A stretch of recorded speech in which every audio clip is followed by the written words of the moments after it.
right, so we're up. Alright. So, you want to spend your experience points first? Did we get experience points last time? No, we did. decided not to do it because we were close to the end, but we hadn't quite finished. Okay. So my proposition is that I'll give you the full experience points, like today after we finish, for those. Okay. You know. Okay. Sounds great. For the whole free games. Okay. Okay. All right. Cool. Mm-hmm. So, your situation is quite dire, I must say. It's about. My situation is always dire. Yeah, but now it's especially dire. Because right now it's like... No, my last name is Dyer. Yeah, I didn't really joke. want to say that because... Dyer is my last name. It's like half an hour after midnight, and one of you, Vincent, is in quite a pickle, so to speak, because your knife has been found in the back of a man named Bruno Franke, who's a champion to the Countess Marie Ulrich von Leibwitz, and since you did spend some time in Naun, you know that it's been ruled by Countess Emanuelle von Leibwitz, who is also the Elector Countess of Wissenland. Yeah, it's like the city doesn't really want you to leave. So she declared that Lucas will be her new champion, and the rest of you will be placed in one of the rooms in the inn, which will be guarded at all times by two guards. So Sally and Sean and I have been discussing it. We're just going to go to the Countess and say we saw him do it. And no, I'm just kidding. The accursed, that's the same guy who stole from the college. Yeah. In fact, your cousin's after him, and could probably she'd be really happy with you if you brought him in. I'll just roll for a new character. No, not yet. Lucas, you've been locked in the Bruno's room, of course, after his body has been taken out, rolled in a blanket. Mm-hmm. Okay. Yeah, it's you don't really feel like a champion at all, honestly, and well, like I said, it's not looking good. The minutes are passing by. It's late in the night, but none of you can really sleep. Even Gennaro is completely awake, and he loves to sleep. We have sent word to... Yeah, to, if you want to discuss something right now, do it now. Because it's... Well, I know Lucas wants to kind of look around the room to see if he can't find any clues that might, shed the light. Not really, honestly. You don't. Because really... this was the room where he was killed in, right? Yeah. Yeah. Okay. Anyway, it's you can check on the map. The Bruno's room. I'm going to tell you which one is it. Bruno's room is room D. And as you can see, of course, there are no windows in room D. Unfortunately. Yeah. I thought it was a good idea if we send Alessia to the next town, if we can get word to her, because at least that's an unknown that can work in our favor. Like, we could say, well, word can get out of this, that you've had cultists in your court or whatever, you know what I mean? Oh, well, yeah, but you can't really send a word. You know. Lucas doesn't have, like, free reign, like, he can't walk around. No, he's locked in Bruno's room. So if I recall correctly, the rest of us are all locked in room. Let's say that you're locked in the room that belonged to. Oh my God, where is it? It was supposed to be Vincent and Leopold's room. room. Room K. Yeah, room K. Yeah. Mm-hmm. Yeah. So you guys are like, you're sitting there. There are two guards outside. Two guards of the Countess. There? Of course, your gear has been taken away from you. So, of course. You know, no weapons, no gear, no stuff, nothing. Yeah, I was going to ask if I still had my lockpicks, but I assume not. Unfortunately, Alright. you don't. Okay, so do you plan? Can I try and see there's a snail on the floors or something? Snail? Oh, yeah. Nails. Like a loose snail. Nail. Yeah, there is. There is. I just want to keep it with me, like just in just in case. All right. You take out a nail from the floor. It's an old rusty nail. You know, not very long, but well, if it comes to, you know, if it comes to it, you could probably use it as a sort of weapon, maybe. Last ditch effort. Yeah. I mean, you're a halfling, so you basically could only stab him in the knee, but It's better than nothing. Yep. Yeah, because right now I'm without any weapons. That's Yeah. All right. Well, I guess we should kind of discuss what's been going on. The last time, and correct me if I'm wrong on this, last time I remember having my dagger was when we were discussing what to do with the cultists. So it was before me and Sally went downstairs. Is that correct? Yeah, I believe that's correct. I mean, I wasn't personally keeping track of your weapons, but Yeah. but well, all I recall is that you geared up before you went downstairs. That I do remember, because I think we all geared up at that point. Yeah. No, I think Miguel. That's what you sent. That was when Vincent last remembered being in possession of it. Correct. Yeah, you do remember that you've actually like left the dagger in the room sometime before the whole brawl thing. Okay, I left it in the room before the whole brawl thing. Yeah. Okay. I'm not sure we could form too much of a plan since we're Well, from investigating anything, so we're kind of along the side. I'm not really trying to come up with a plan. I'm trying to actually come up with what could have most likely happened. So, you know, like I didn't have it when I went down to the brawl, so I couldn't have lost it then. The only time the room was unoccupied was Leopold and Vincent, or Leopold and Lucas, when you two went into room H, I think. I don't know what you're talking about. I'm Lucas, you're not talking there. to Leopold. I know, it was a joke. It's Oh, a joke. sorry. Sorry. Well, that is probably the When they went to stand murder we the should get guys, on that it. was the last time I remember. We do need to get our story straight before we get interrogated. Well, I think this. I think between the three of us and Gennaro, if you include him, that the story is I that was asleep. yeah, I didn't kill yeah, the guy. yeah. Of course, you were asleep by yourself and nobody saw you, but that's another story. You implied something. You have to choke but- the bitch. Yeah. Well, so we have a total of This 4 is dead what bodies. me 4 dead So- bodies in the inn, because there was the 2 that we killed, Bruno, and then wasn't there another dead body like in the closet by the stairs? Yeah, it has been found. Actually, another dead body has been found in the closet right next to the stairs. You remember that? Yeah. After And that's just after the body that- the Countess ordered a full sweep of the place after her champion Right. has been killed. Oh, by the way, I've added a handout which presents Bruno's death to the handout section. You can check it out if you want to. Yes. To our knowledge, they hadn't found the cultists yet.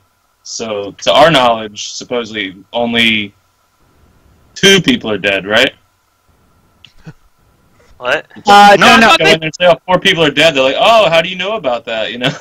No. They told us 4 people were dead. Yeah, they found Big- the Countess. They did a full sweep. They Okay, found the okay. Countess. You know, like I don't think we have to hide the fact that we killed the cultists. Like the way I'm thinking is, The guards know we talked to the scribe, right? They know that. Yeah, they absolutely know that. So they know the whereabouts at certain times of first Leopold and Vincent, and then Leopold and Sally. Yeah. So quite frankly, the guards were aware of where I was the whole time. I think. So I think the guards need to be interrogated because how did they? You got through them. At that time. Yeah, but if we are going to say about the cultists, how will they know that they were the cultists?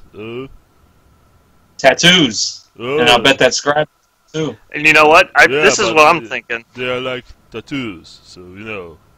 Yeah. Big deal. This is how I think we should present it. The scribe called us in. The scribe was aware that the whole caravan was being followed by suspicious characters. He asked us to investigate it. We found out that they were cultists, and we did what any just imperial citizen would do with a cultist. We took care of it. That if the scribe isn't guilty, that covers his story, and it solves the problem with the cultists. And then we can play it up as if it's actually not a bad approach. Yeah, it's probably the best approach because, well, it's the best of the admitting that we killed the cultists approach. if we decide to go that way, which that's your alibi, not killing Bruno, because you were too busy killing the cultists. That's true. That's true. The good thing about that is it shows that we have concern for the caravan with the countess. It covers the scribe. The transaction that the scribe was looking out for his people. Yeah, so if it's a scribe, we can turn it around and be like, well, check him for tattoos. If the scribe plays with that story and he's innocent, then it covers him as well. Mm-hmm. Because we don't want him to be an enemy until we know he's our enemy, which we don't. So that's just what I was thinking. And then, it's the Countess. We don't want cultists following the Countess. Right. We're good Imperials. We're going to deal with it. And I think it also goes back to, so now we have maybe more of a timeline that if your dagger wasn't on your person, then it essentially was during the brawl while we were murdering the cultists. That's when your dagger got taken. If there's any talking to be done, I think you guys should do it, because me and Gennaro aren't too big on squealing, so to speak. Yeah. Snitches get stitches. Yeah. But I think the dagger was stolen when you and Lucas were in the cultist room, because that was the only time it was unaccounted for. Right. Well, that's what I mean. But that was simultaneous with the brawl. So I'm saying that during that time you were occupied, we were occupied, and none of us were guarding whatever the extraneous equipment was. Yeah, and so we know who wasn't upstairs at the time. We know it wasn't the female. We know it wasn't the drunken brawlers. Mm-hmm. It could have been the priest of Moor. It could have been the couple. Yeah, it could have been the couple who were being. Hey, that occurred to me now. Well, I didn't. Who was it who down? I think we all were downstairs when we saw that servant say something to the guy, to the lover guy, Schmidt. And remember, he said something and he got pissed, and then the other guy looked like he had a. So I wonder if Bruno had banged this chick that the guy was with, and that's what it was. I don't know if they were that apart for that long, though. Unless this was another time, another place. Well, no. I just mean that she's the town bicycle. Is all I'm trying to say. She's a town. What is the word? Coach. Yeah. Barrel. Yes, I have barrel. Yeah, there you go. So, and another reason I like that story is it's pretty darn close to the truth. So if they start trying to hammer each, if they try working us, like cross-examining us, it's the closest thing to it.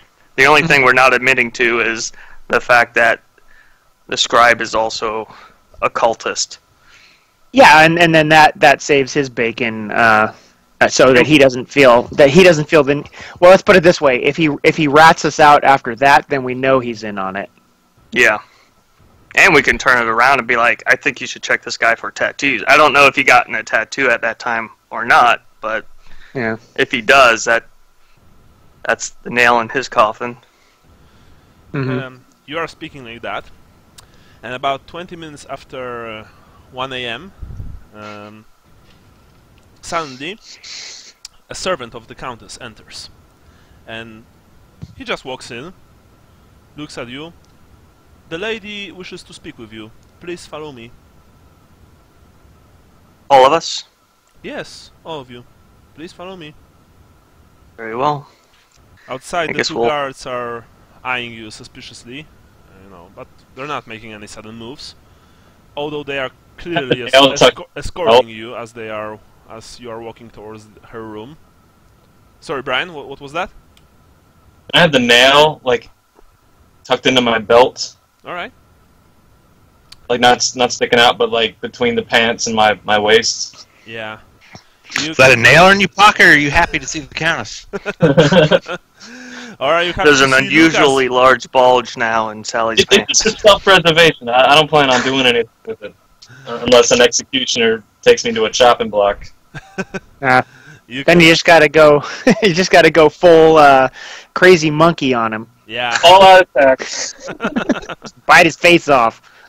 You can see that in front of room A, there's another guard, and there's also Lucas standing there. Anyway, the servant comes to the door, knocks a few times. You can hear someone calling from inside, and basically he lets you all in. The Countess' room is, of course, a lot nicer than yours. It's well furnished. Is that the word? Yeah. Mm-hmm. Furnished. Furnished. Furnished. Sorry. It's well furnished. There's a small table with a few wine decanters, standing on it. The bed is of excellent quality, or at least very good quality when compared to your bed. And there are, of course, also many costumes hanging from the walls. And there's the Countess who's looking at you all as you enter. The door closed behind you. She bids you to sit, either on her bed or on one of the chairs. And she speaks.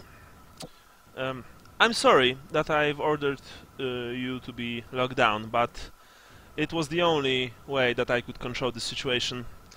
I believe that you are innocent. No one would be stupid enough to leave one's weapon on the scene of a crime that he committed.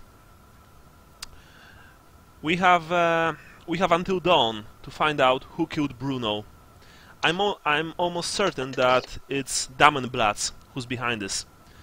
I'm on my way to Kemperbad to take part in the judgment of the gods, to prove my innocence. That's why my champion has been killed, and I'm sure that the murderer will strike once again and try to kill my other champion. And she looks at you, Lucas. She also smiles ironically and says, "But this time, you will all be waiting for the murderer. Just to pretend, before your room, I will leave my guards, but you will spend the rest of the night in Bruno's bedroom. You can take a single piece of your equipment, a single weapon, but no more. Well, we don't have much time, so let's get to work."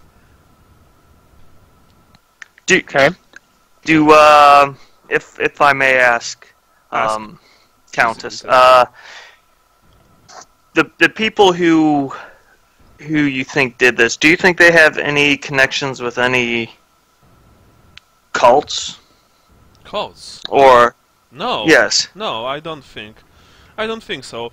I'm pretty sure that it's, like I said before, that it's Damenplatz who's behind this.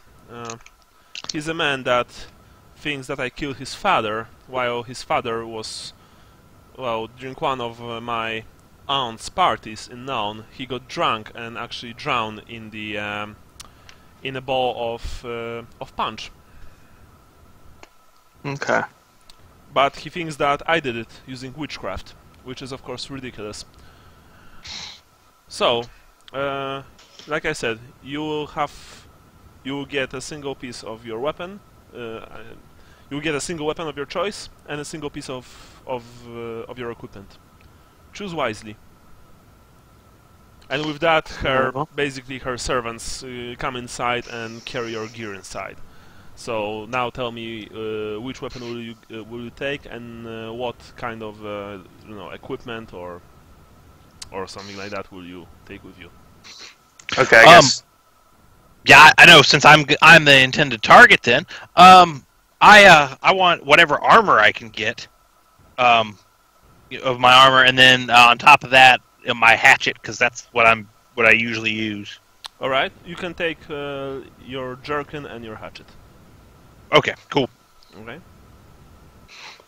I'm kind of timid to ask this, but could I get my dagger back? Yes, of course, says the Countess. And Okay, one of her servants brings you your dagger back. Of course, it has been cleaned from of Bruno's blood. Thank you. I'll take that and my shield. All right. Actually, she says that shield is probably not a good idea. Bruno's room is very small, and the plan that I have is for him, she points at Lucas, to be asleep in Bruno's bed, while the rest of you will wait in the dark for the assassin. Okay. I mean, I don't want you, Lucas, is it, to actually be asleep. You'll just be lying in bed, of course not. To be asleep. But the thing is that this room is pretty small, and yes, I think that you should probably leave the shield. Understood. However, please do take a piece of your armor if you insist. We don't have much time. I would really like you to hurry up and go to my former champion's bedroom. Okay, I'll take the leather jack then. As an improvised weapon in my offhand. First, it's Vincent. Sorry. What will you take? My leather jack and dagger. And dagger, great. Now, Sally. If I take my skillet, can I use it as an improvised weapon in my offhand? What will you take? My skillet. It's frying pan. Frying pan. Oh. Yeah. Okay. Yes. It's an improvised weapon, of course. I want to take my skillet and my short sword. And when I get my skillet back, kiss it and say it's been in my family for generations. The servant looks strangely at you, but he gives you the skillet without any questions. Okay, so then Sally says, "I want to serve up serve up some pain. Serve up some justice. Justice has been served." And then he makes a sizzling sound. He's like, Lucas, you unfortunately will not have any weapons on you. Except a dagger. You can take a dagger, but you have to leave the hatchet in place. But you can take, like I've said, you can take armor without any problems. Okay. Yeah. Right. Armor and a dagger. That sounds good. Sean, you've took your stuff, right? No, I haven't taken my stuff yet. Oh, sorry. So no, it's okay. What will you take then? Well, since I'm although I use it a lot, I'm pretty worthless with my club. I'm gonna take my sling. All right. She looks very strangely at you as you take your sling.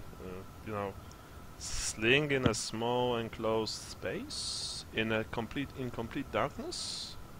Use it to tie him up. Interesting. Interesting idea, but if that's what you wish. All right. Well, she talked me out of it then, because if it's gonna be that dark, I'll use my club. Yeah, because she told you that there will be no source of light inside. You will be in complete darkness, so that you'll be able to, ambush the guy, or maybe the goddess, because maybe it's her. You don't know. Should we attempt to detain this person, or do you just want them dealt with, Countess? If at all possible, I would like for you to take him alive or her alive, so that she may or he may actually confess to work for Damenblatz. Very well. But if, so it maybe will be your lives on stake, of course, you can defend yourselves fully. So maybe we could use that sling if we can rope them with it, get it, Or you can just use like bed linen. Yeah. Yeah, I think we just cut up the bed sheets and tie them up with it. But so we're essentially, the plan is we're just in this room because I was going to take as my item. I was thinking that we'd need lockpicks, but if that's not the case, then I will take my leather armor. Leather armor and the weapon of your and my club and your club. And my club. Right. Gennaro takes armor and club. He just likes. Yeah. I'm gonna bust some caps. Yeah. Yeah. Beat me some bitch up. Would the lady mind if I took my pipe as well? Your pipe? We're just gonna be sitting in the room, right? Yeah. Yeah, that would cause light though. Light and smoke. And smoke. Yeah. So she basically tells you that it's your armor. No. I mean, it's your pen and your knife, Master. What's your name again? Well. Master Halfling. Master. Odo Rumpins. Master Rampins. Now, off you go to the bedroom. She shush you out of the room. The guards escort you to the room, well, a few meters away. Inside, it's dark. Lucas, you've been ordered to actually, go onto bed, sorry, and pretend that you're asleep. Well, the rest of you, well, how do you want to play this? There's still 2 guards outside? No, actually, there are not. The guards have been sent to room K to pretend that they are guarding you there. There are no guards outside this room. Okay, that's just for for effect. Seems to me that we should hide so that there are 5 of us, right? We should hide like in the corners, in the dark spots. Yeah, that's what I'm saying. And you kind of want to stay away from the windows and the doors. There are no windows. Yeah. There's a fireplace, however. Okay. I think I'll crawl under the bed. I'll stand behind the door, so as soon as somebody comes in, I will just close the door and make sure nobody gets out. All right.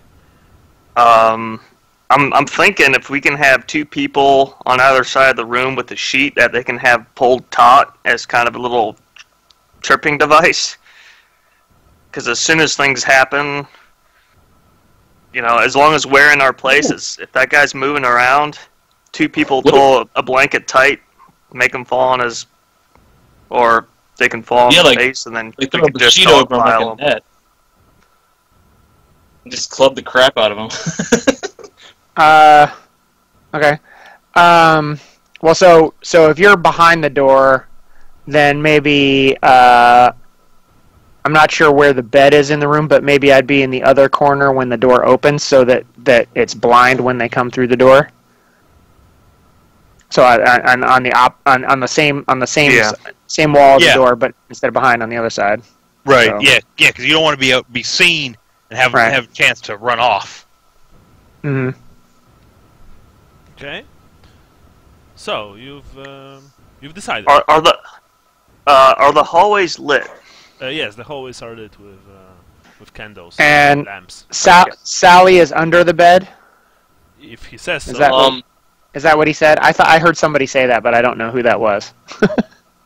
I was asking. I mean, I could probably fit under there. I don't know if that's the best place because if the fighting happens right in front of me, I might have a hard time getting out. You could probably be anywhere because you're a midget. Yeah. No, like Well, you know seriously, what I was- like in that tight of a spot, he can. It's probably good to have him on the floor next to the bed on the side away from the door. I could staple his foot to the floor. Yeah, with that nail. Yeah. Oh my god. Driving No, it but with so that if whoever it is comes in, and somehow gets past him, he's small enough that he'll be down there and he can jump out Yeah. and help. That way, he's close to me. In the event that the person I can actually pass you a meets weapon him. too. Yeah. Just hit the person's knee as hard as you can with your frying pan. Yeah.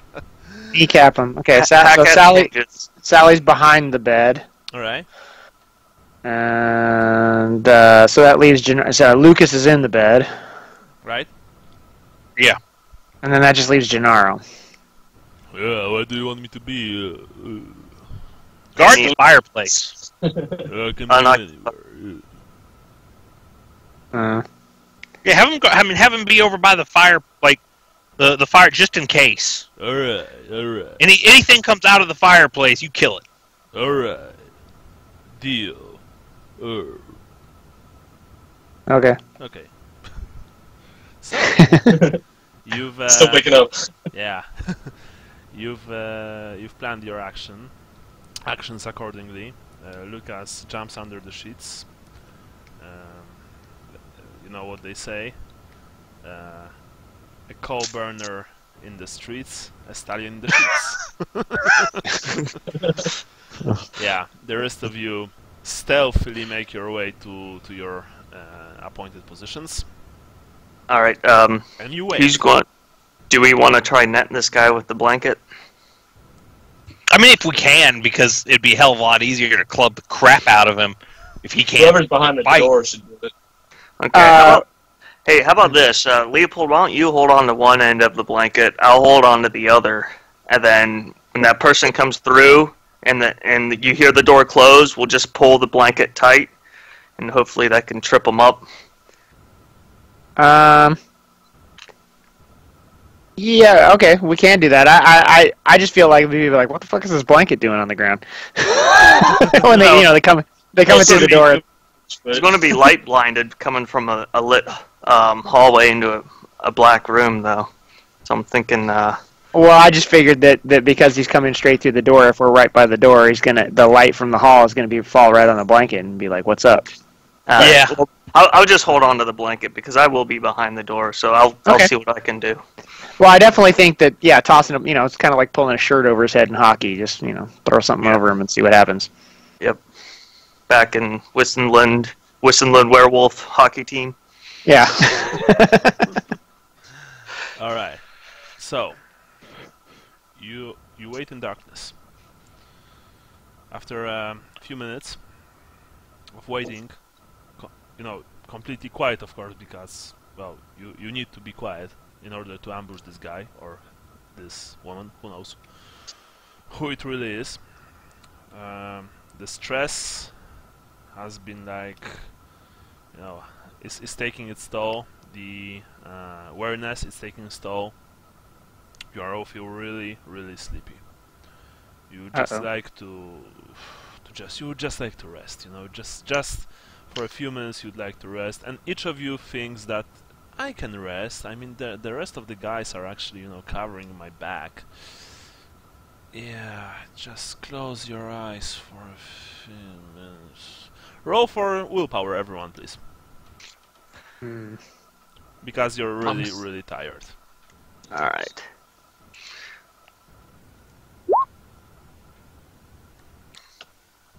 Alright.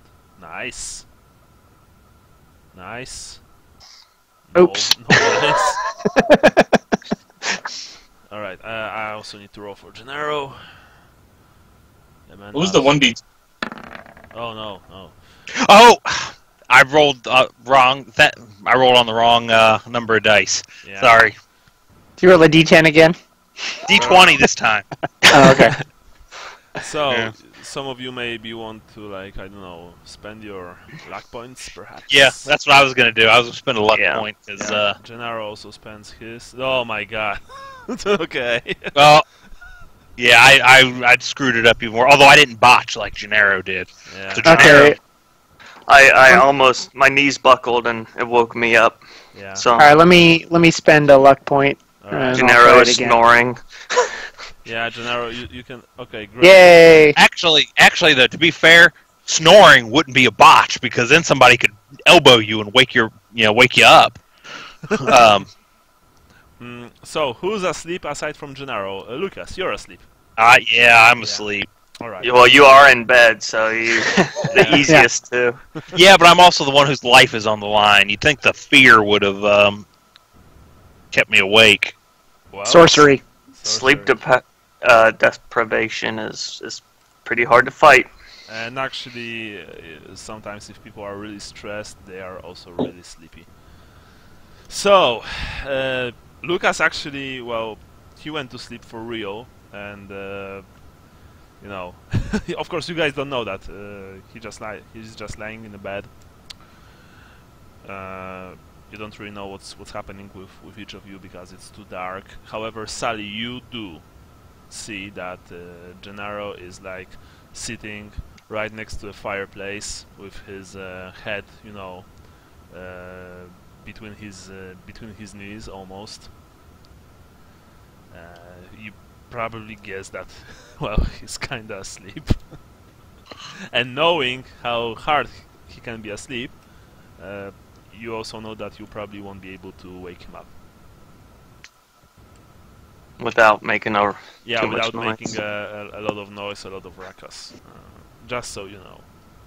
Can I make a loud snoring noise, like abrupt, like something? Yeah, you can. Okay. You Do I did. need to roll for anything? No, Okay. you did. You've heard. The rest of you think that you've heard halfling maybe snoring. I'm one of the only ones that's not. Anyway, after about 15 more minutes, maybe 20, you don't really know because, you know, time flies strange when it's completely dark. Roll for perception. Those of us that are awake, or everybody? Only those who are awake. No, sorry, you can also roll for perception, but it's minus 30% for you. Minus 30. What's Yeah. let's see? Perception is is intelligence. Yeah. Intelligence. So I got a 15. I got to Ooh. beat then. I got some pluses to my perception. Let's see here. Ooh, I hit it. Woo! Nice. Even I hit it with too. even with the negative 30, I still hit it. Yep. Nice. Andrew did it. Sean did it. Jason did not make it. I failed. Brian. I You failed. failed. You failed. All right. So, Fucker. One of us passed though. Andrew, you suddenly became awake. You've realized that you've dozed off for a few minutes, perhaps, and you can hear strange noises coming from the walls. No, not from the walls. And also, Sean, your character, also hears this. There's a noise coming from the fireplace. Ha ha. Yeah. Okay, well I ready my dagger. All right. You quietly ready your dagger. Sean, what about you? Yeah, I get my club out, I pat it in my hand, I'm ready to go. All right. Sally, you don't hear anything. Gennaro is fast asleep. He's the one by the fireplace too. Yeah. But I'm thinking to myself, oh, I'm glad I positioned Gennaro by the fireplace. yes. Sean and Andrew, as you scan the room, and your eyes actually adjust to the darkness a bit, you can suddenly see like this big patch of darkness emerging from the fireplace quietly. Mm. And it's moving towards the bed. You can see that whoever this is, he clearly knows the layout of the room because he avoids chairs and a small table that's placed there. He makes almost no noise at all. He advances towards the bed in which Lucas lies. Do I see this as well, or am I still perceptioned? You out? can roll minus 10% for you, and you can also roll Sally on your normal perception. Okay. I mutter a silent prayer to Tal to thank him for the animal-like instincts that woke me up. Yep, almost like a deer or a wolf or who knows. Yeah. No, you guys are like, you are scanning the interior, but you don't see anything. However, no, sorry, actually, Brian, since this room is quite small and you have night vision, I should have given you plus 10%, so you do see this someone. I don't really know who it is. I want to get ready to crawl out from the opposite side of the bed then. I don't want to come out in the middle of the fray. Alright. So you make your move. No, I'm waiting for somebody else to make their move because I don't know if anybody else sees this. Alright. Huh. You see that those who spotted this someone, you see that he's almost on top of the bed. Alright. I'm gonna rush over with my club overhead. Or I don't know if we need to roll initiative, but what I want to do is say, in the name of Sigmar and the Countess, Alright. stop! You've yelled, in the name of Sigmar and the Countess, stop! And he's like, ah! He yelled because you've startled him actually, and without thinking, he turned around and made a dash towards the fireplace. He probably wants to escape the same way he went in. But as you yelled, Gennaro was like, "What the fafanculo!" And he got up. All right, you see that the person is actually trying to get once again into the fireplace. What are you guys going to do? Tackle him. I am going to open the door and let all kinds of light in. All right, you open the door. All right, no, you know what? Let's roll for initiative and see who goes first. Okay. Oops, that is not what I meant to roll. Yeah. Whoa. I got to... It's 8. It's 8 plus, or it's your roll plus your intelligence, right? Yeah. No, your dexterity. Dexterity. Okay. I got a 44. You mean agility? Yeah, Yes. yeah. Agility. 61. 56. All right. I got a 58. All right. So, okay, it's like you're all before him, really. So you all act before him.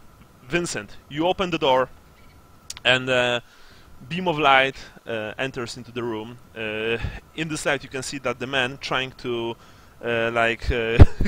go into the fireplace is actually he's dressed like one of the servants of the inn. You don't really see his face because he's turned, he turned his back towards you, but you can see that he looks like one of the servants of the Three Feathers Inn. Right, so that's for Vincent. Gennaro and Lucas, you are trying to tackle the man. Yep. All right. Roll for weapon skill first. Okay, Gennaro just made this really nice. All No. right. So Not even close. You almost fell to the ground because your feet have been tangled into the sheets. But Gennaro was on station and he rushed towards the man and tried to grab him. Now it's the opposite test. Oh crap! Okay, I'm going to much better. All right, Sally and Leopold. What are you going to do? You see that Sally... Gennaro grabbed the man and he's fighting with him, but you don't know how well he will actually fare against this person. Can I reach from under the bed, or do I need to crawl out? You're too far. You're too far.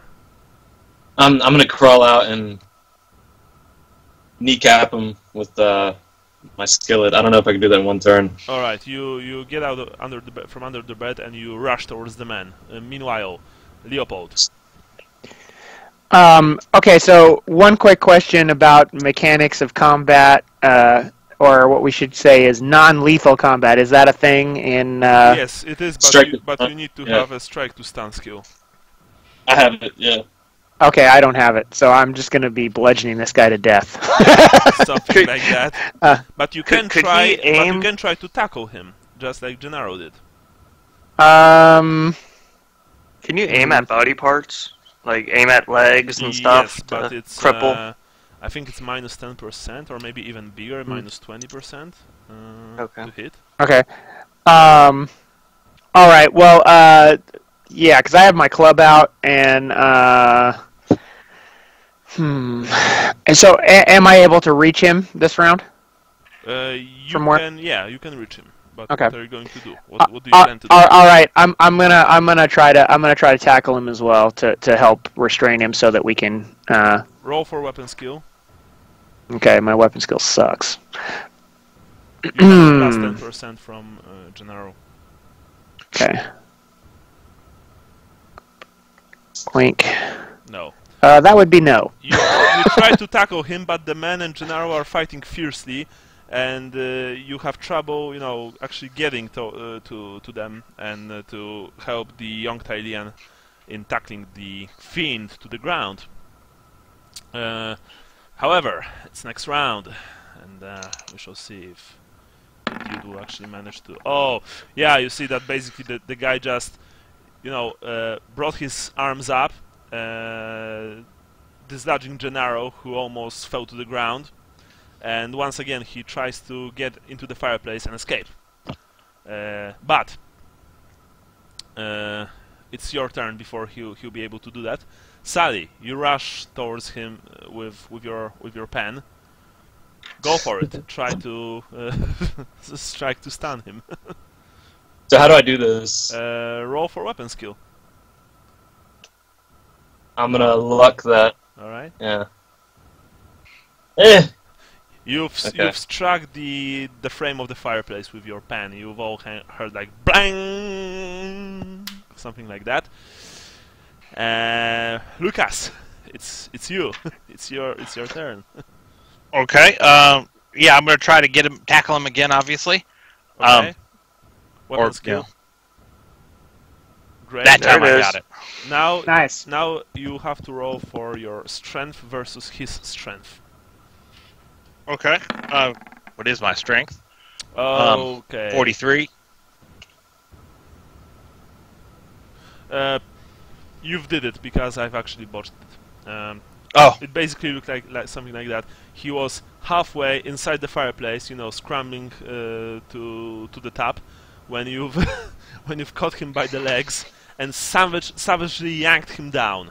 He went down badly, and you've all heard this crack noise as his head slammed into the rock, and yeah, you felt that the man just went limp, completely limp. And just like 5 seconds later, maybe less, 2 guards rush inside. In the name of the Countess, hold! They yell. As you are actually pulling the man from the inside of the fireplace. In the light that one of the guards actually brought with him, you can see that his face, which is bloody, but the man is still alive, he just cracked his head really badly.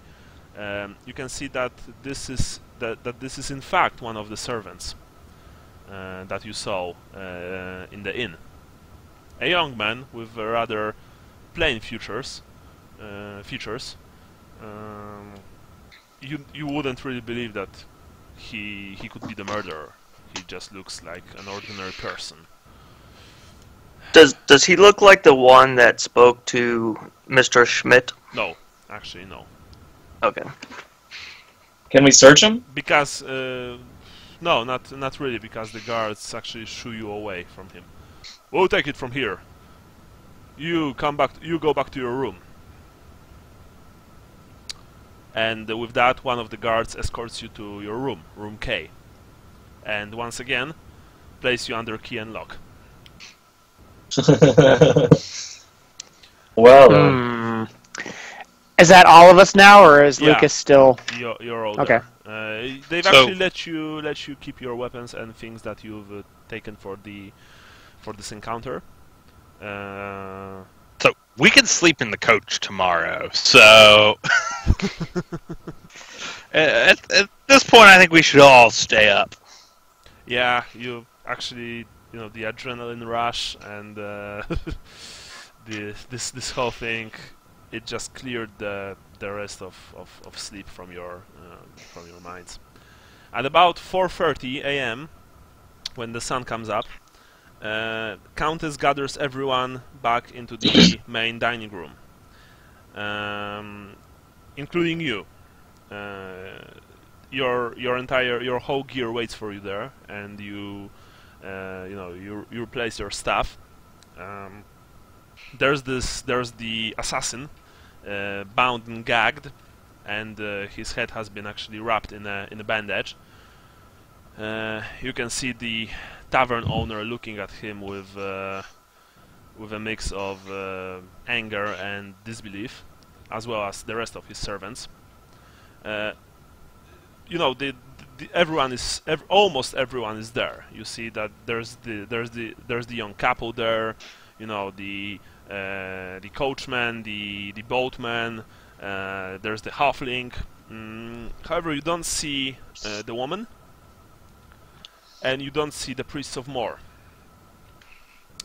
And after like a few minutes of waiting, one of the countess servants comes from upstairs. He's very pale and visibly shaken, and announces that, well, they've tried to rouse the priests of Mor, but no one was answering. And when they've entered the room, they found their bodies butchered, with blood splattered everywhere, and they've also found a fresh body inside the coffin with its head missing. And yeah, and and the woman is nowhere to be seen.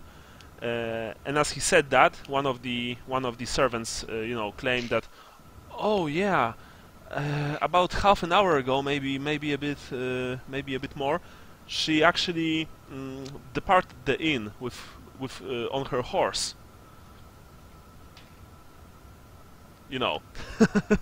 Hmm. Yes. Was she carrying anything?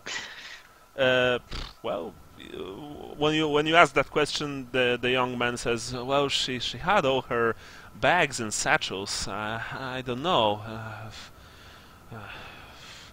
Anyway, the countess says that it's not important. This man and halfling, and he points at you, actually helped me a great deal. They've exposed this ruffian assassin here.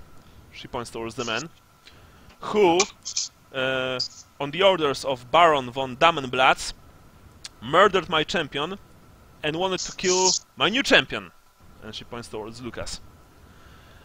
Bark, innkeeper, when the road wardens come, I want you to release this man into their custody. He will hang for this murder.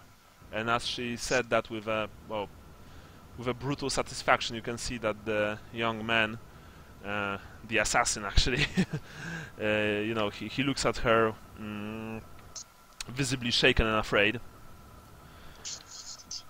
This will serve fine justice.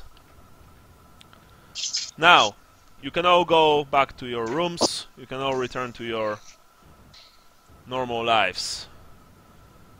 The conspiracy has been unveiled, and now I will also depart with my servants towards Kemperbad. Lucas Kohler, if you wish, you can travel with me. I could use your help as a champion, but I will understand if you decline this offer. I'm gonna have to pass. Thank you very much, but my place is on another mission. I understand that. I will find a new champion in Kemperbad, and I will prove that I am innocent, and that fool Damenblatz will learn a lesson he'll never forget.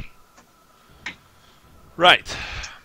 With that, basically everyone just returns to their room while a few servants go upstairs to clean the their room, you know, which was occupied by the priests of Mor and their and their dead, now really dead, charge. Okay, I'm going to assist them and just see if I can see anything unusual. Almost sounded like they had a vampire or something. No, as you go upstairs and you help them, you know, with the bodies, you see that whoever killed those men was like a butcher, you know, butcher. It's the bodies have been slashed, torn. Yeah, it's a horrible sight. But you do. Sounds almost like there was a vampire in there. Yeah, that's what I mean. Maybe the headless corpse was a vampire, and No. I'm saying whoever killed them all. yeah, I agree. Well, you don't really know much about vampires. Yeah. But yeah, you could probably believe that it was some kind of a night fiend or, you know, horrible monster from the old night. Anyway, you know, the servants quickly. Well, I mean, you help them with this mess. The bodies have been buried. Buried them out back type of thing. Exactly. I want to make sure. Yeah, I want to say my little prayer to Mor, then reminisce on now that their corpses are feeding Tau, that their souls may find their way to Mor. To Mor, yeah. Gotta knock out that doom one way or another. Good thinking. Yeah. Anyway, after that, of course, well, quite an early breakfast, you depart. You depart the inn, and you travel towards Talabheim. It's all there. What? Can't count my money to make sure it's all there. Yeah, it's all there. No one. Okay. Yeah, no one took anything from you. Everything, you know, you have everything that you had before, and that's it. As you exit the inn, you're dead tired. You know, the sun is shining. Of course, it's very nice weather. However, you all have those bags under your eyes, and you know your eyes are itchy and stinging. Your bones ache. You know that no matter what will you find on the road, you sleep in the couch. You approach the couch and you see Olesia exiting your you see that she exits the couch, eating a piece of dried meat. She looks at you. Oh, I see that you did not sleep very well. Are you ready to continue our travel? Yes. Very good. Let's get the hell out of here. Very good indeed. Go inside. We still have a few days on the road before we reach our destination. That is the worst inn I've ever stayed at. Yeah. You will remember the Three Feathers Inn for many years to come.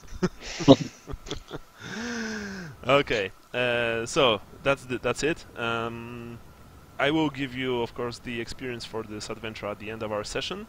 I think you've actually earned every single experience bonus available. Cool. Yeah. Yeah. So right now. Oh, sorry. By the way, each of you, just before you left, each of you received 50 gold crowns from the Countess. Oh, In another. addition to... Yeah, each of you. Oh, wow. I'm gonna need to buy a large purse. Yeah. Of course, she. Can I tell you what? Yeah, It's... just like you were, you know, as you were entering your couch, you've heard her shouting, and you see that she runs towards you, which is rather unusual for an aristocrat, but she, gives you the purses.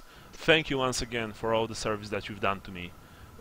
If you ever visit Noun, be sure to ask for me, and I will make sure to help you in any way I can. Sure thing. Sure thing. Yes, next time we're in Nome. Yeah. What was her name? She's Marie Ulrich von Libwitz. Yeah. Yeah, I'm going to add 50 gold crowns to Gennaro's. Wow, he's got 109. I'm going to, Yeah, like I've said. yeah, I want to reveal to her my, like, I don't think she knows my name, but I want to let her know my actual name, because I think that would be interesting if she goes to Nuln with that name. You want to reveal your true name to her, right? Yes, and I still don't think she knows what has happened yet, since we've been moving about as fast as news can possibly travel. Yeah. So She doesn't act like she knows who you are. I mean, like she knows who the accursed Darius is. She, of course, nods her head. Once again, thanks you all, and you see that she means it. And with a smile on her pretty face, she leaves you. Yeah, you've just made a rather strong ally known. It's a shame that you're traveling to Talabheim, right? Nope. Nope. Well, I don't know. I think it's going to be, if we ever make it back to Nuln, it's going to be interesting to see how how the accursed Darius turns into. We got money on the streets and all, and we got to go back to collect at some point. Nope. says Pretty much. Yeah, nope. Don't worry, you just gag Lucas and bring his ass forcibly back to Noun at one point. He's like, Mr. T, get on the helicopter. Yeah. We're all flush now. Let's forget about the war chest for this, and just everybody buy yourself something nice. Yeah, like Sounds good. 50 gold crowns is a shit ton of money, and you guys know it. It's like, wow. Yeah. We have too much to. And 100 is, yeah. I have over 100 gold now. Just me so do I. personally. Yeah. It's going to go fast, though. For me, I think I got. It's weight too, so you really do have to spend it just to keep the wealth. And it's not safe, but you got to be careful too, because if people see you spend it, Yeah. you're going to become a target too. Everyone roll for Common Knowledge Empire. Lucas gets plus 10%. Do I have that? I do have- Good. Oh, somebody Is rolled that bad. intelligence? Yeah. Where is There it? we go. Okay. Sally Oh, I thinks, just barely passed. Alright. Sally thinks he's in, like, Yeah, Sally is counting the money. The mountains. He Bretonia. doesn't care what's going on. No, because you remember. Oh, Nope.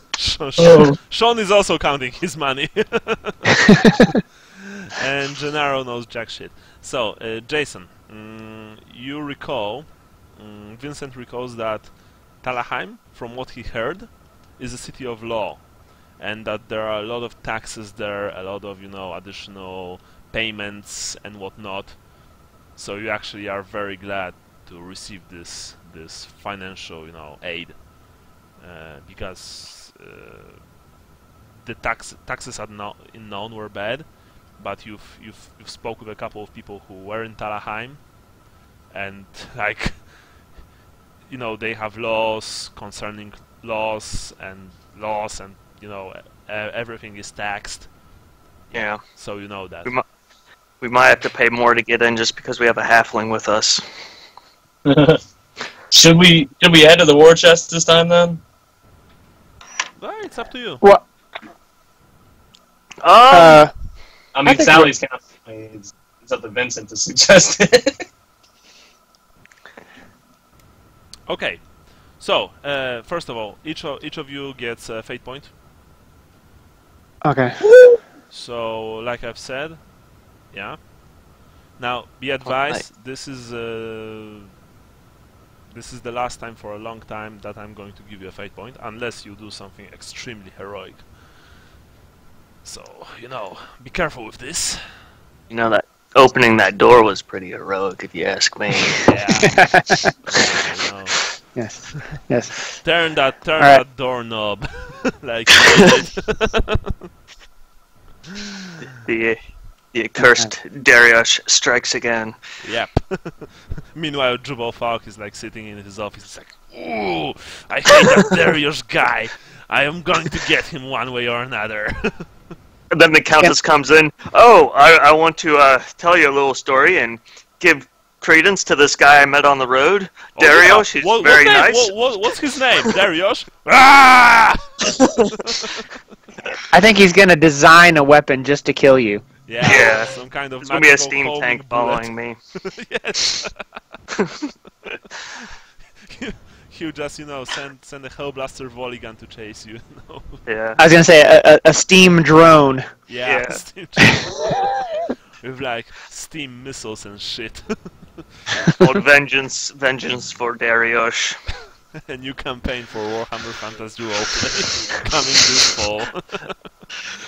Alright, anyway, let's start our second part of the adventure. Alright, are we trading off here, or am I going still? Yeah. I'll take over.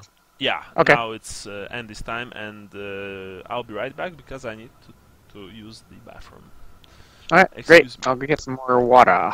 Yeah, me too. Woo. Alright, Well, be that's back in a second. nice bonus.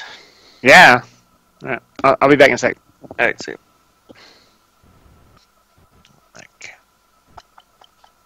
Now, who is still here? Just me. Do you remember the alternative weight thing that we're using for money? Is it every coin divided by 10? I don't remember. Nah. Okay. Yeah, that's what I want.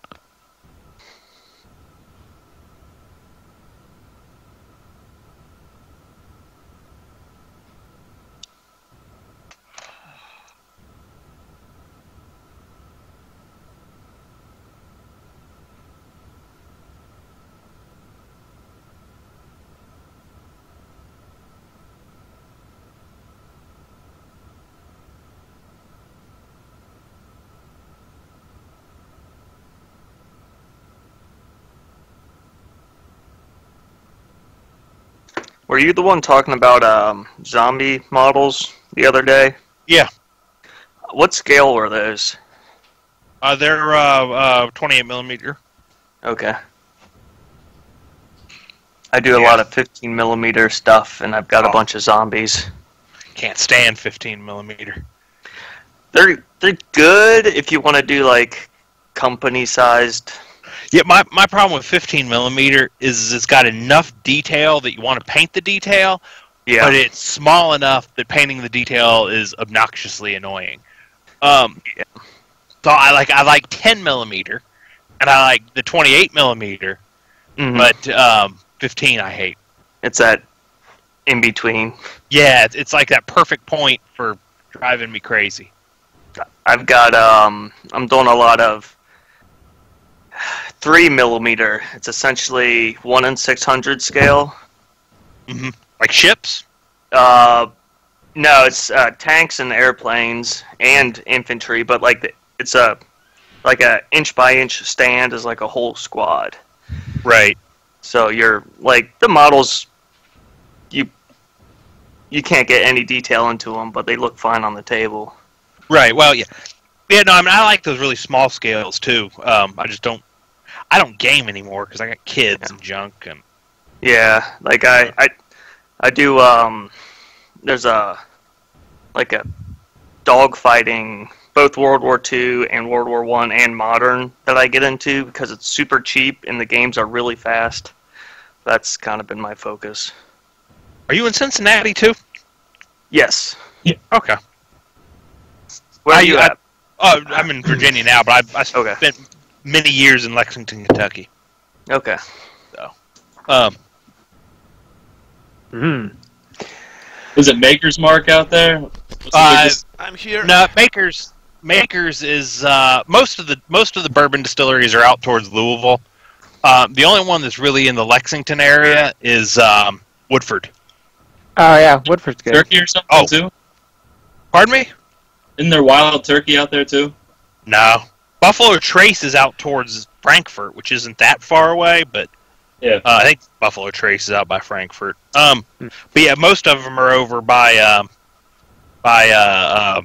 in the Louisville area, like Bardstown, E-Town, those areas.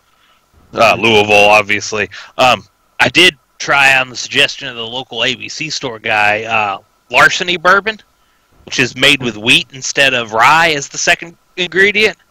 Oh, that's some good stuff. Oh, it's smooth as hell. It's like if you drink wheat beer at all, you know how it's kind of like smoother Oh yeah, than regular beer. beer is awesome. Yeah. Yeah. Yep. Well, they make wheat bourbon now.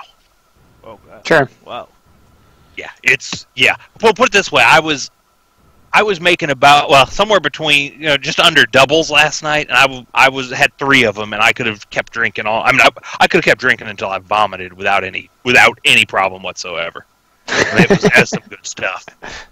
Oh, some good stuff. Need me to try one of those sometime in the future.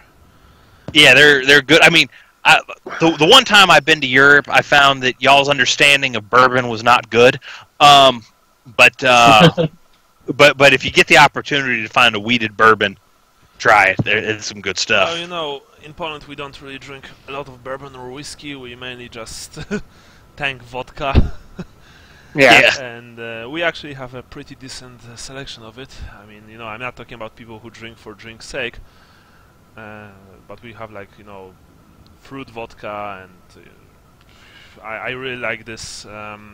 There's something like Ginger framboise, vodka. Oh yeah, right? Oh. ginger is just delicious. It's I think it's Soplica or maybe Smirnoff. I don't really remember. They sell it in the bourbon-like bottles. These bottles look like they belong to Jack Daniels. So, Yeah. Okay. And Jack Daniels in bourbon. Yeah, and since spirit, And I'm as good in Kentucky. Jack Daniels is looked down upon. Because Jack Daniels is bourbon that's been run through a charcoal filter. Yeah. So it's basically, pardon my language, but bourbon for pussies. Well, I don't really like vodka at all, and if I drink it, I almost always drink it in drinks, or I buy fruity vodka, like vodka, lime vodka, something like that. So yeah, many people also look down on spirits like that. They think, no, it's not real. The real vodka is strong, and you of course don't use anything to follow it, like cola or something like that. You just drink it raw, and I can't do this because it's so disgusting, so strong, and it's so bad for me that I don't really like it. But then again, I usually just, when it comes to alcohol, I just usually drink beer or maybe wine with my girlfriend because she likes wine. I prefer liquor. I prefer liquor a lot, but it's expensive and it will mess you up. Yeah, so I generally stick to beer. Liquor, vodka, strong spirits. Anyway, we continue. You've left the accursed Three Feathers Inn. I really use the word accursed a lot. Sorry. It's okay. And you travel towards Talabheim. And on the road, the further you move away from Naun and from, generally the areas of the empire that haven't been touched by war, brought to your country by the forces of the north, the dread forces of northern tribes. The further you move away from those lands, you see that,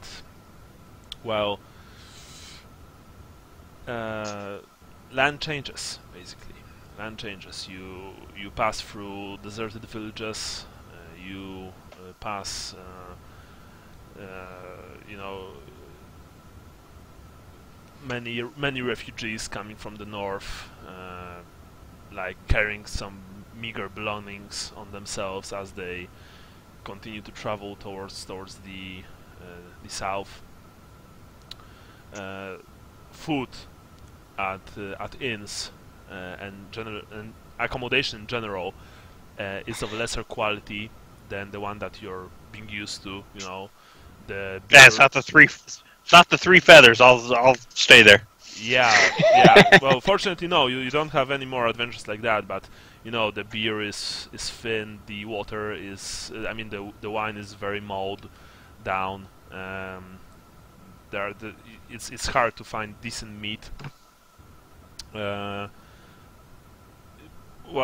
you don't really mind too much, and Olesia certainly doesn't as well. Well, you almost never see her complain. And basically, she eats by herself anyway, so you know, she eats in the coach. Yeah. One day, after about 2 weeks travel from the Free Feathers Inn, I would like to remind you that it was supposed to be a few days before you reach Talabheim, but you know, whatever. Maybe it's like a Kislevite thing to not be able to grasp the right amount of time.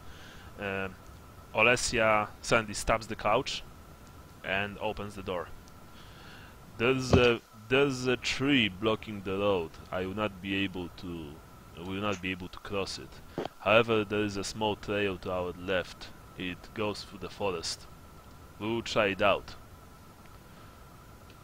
I would just Ready?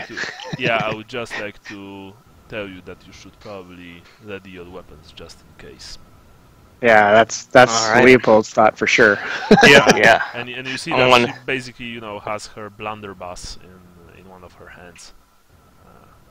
Can I peek out of the front with the crossbow?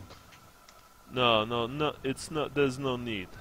If there will be ambush, then you will go outside and defeat the ambush. If you don't defeat the ambush, you will be dead. Simple as that.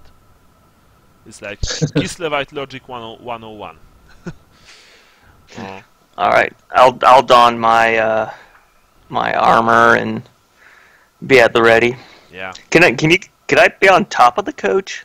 Is there room to like hang out on top? You can if you want.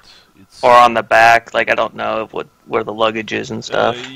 the luggage is basically at the back and on top, but you can be on top. There's room for like 2 more people on top of the couch, and 1 people right next to Olesia on the, you know, in the front. So Okay. those of you who want to go outside, you can go outside. Okay. I will do that. All right. You, yeah, those of you who actually exited the couch, you can see that there is in fact a huge tree blocking the road. You nervously begin to look around, you know, waiting for an ambush to surprise you, but fortunately, at least right now, nothing's happening. Olesia steers the couch to the left, and you drive through a small grassy trail, which leads further into the forest. Because right now, I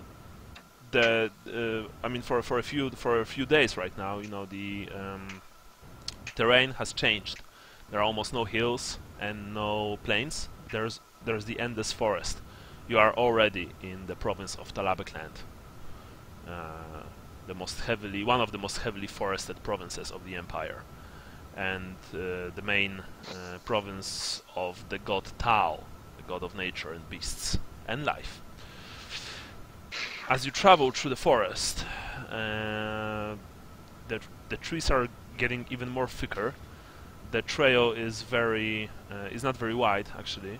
It's rather tight, but Olesia steers the coach masterfully.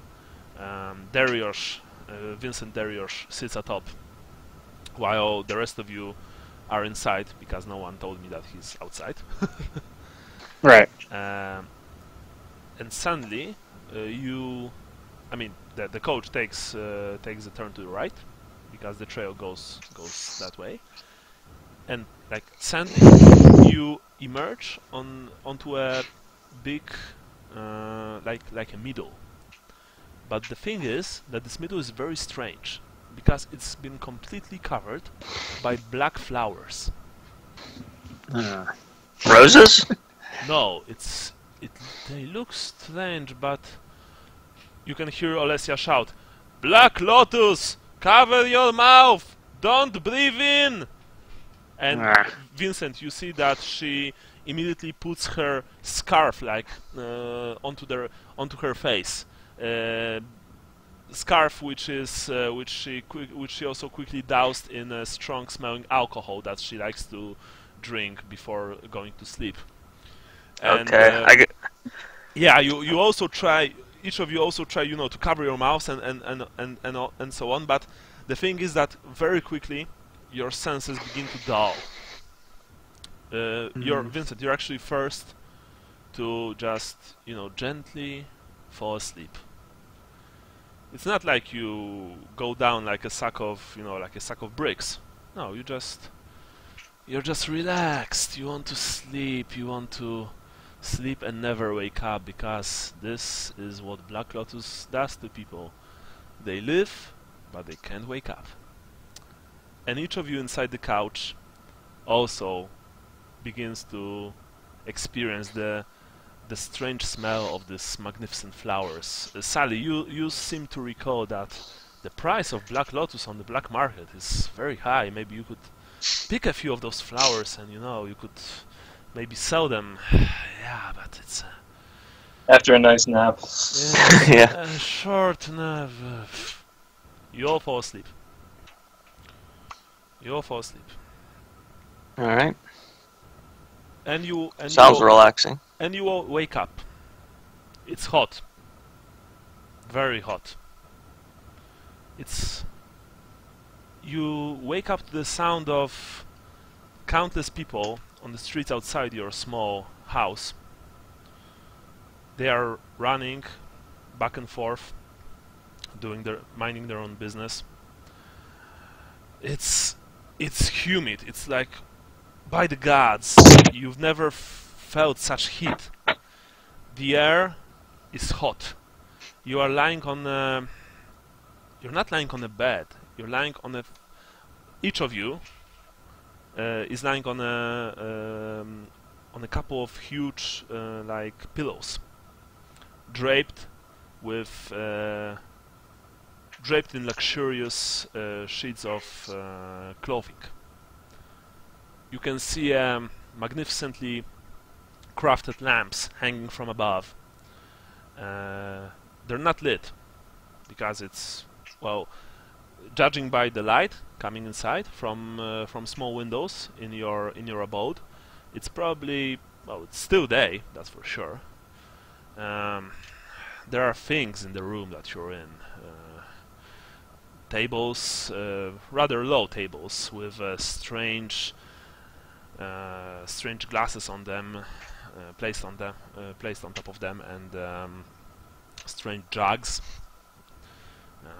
You don't really recognize any of this. It's quite exotic, really. There's a smell of spices in the air, but it's not, it's not the hard spices of the Empire. These spices smell very nice. They have this sweet smell. The voices from outside, the myriad voices from outside, you don't recognize the language, really. It's not Reichspiel, and it's not Tylian. You look around the room.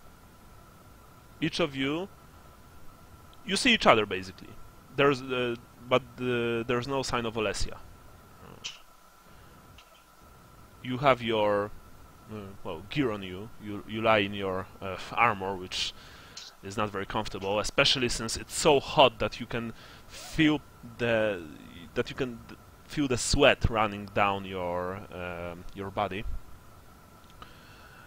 Yeah. No. So.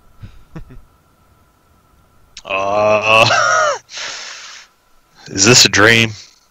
You don't know. No, that's what Lucas says. like guys, he's rubbing his eye. Yeah, like, are we dreaming here? Yeah. Yeah.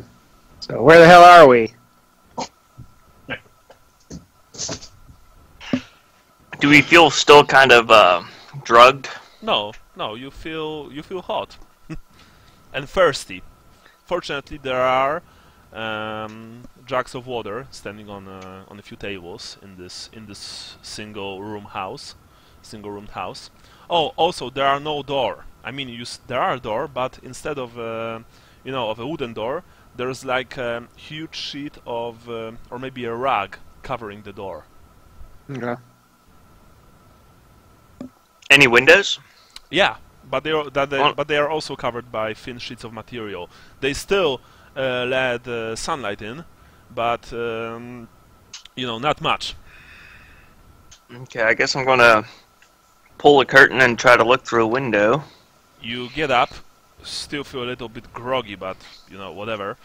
You approach one of the windows, pull the sheet away, and you had to jump back because the heat wave that struck you was almost was almost nauseating, like dizzying. Sorry. But you take a look outside. Well, it's certainly not the Empire. The buildings that you see, the people that you see, they're fantastic to your eye. People with dark skin and unusual exotic clothes are moving through the streets. They are all nearly all of their clothes are colorful, very gaudy looking. You see that the men, nearly all of the men have those have the unusual, that unusual facial hair, while the women are beauties, dark-haired beauties with huge, hypnotizing eyes. You can also see that through the streets moves a caravan of strange animals. They look like cows, but they have those long necks and two like protrusions coming from their backs. And onto them are strapped like you don't know. Well, you see that there are some pouches and jugs of water. But there are also other things that you can't really name. You don't really know what they are.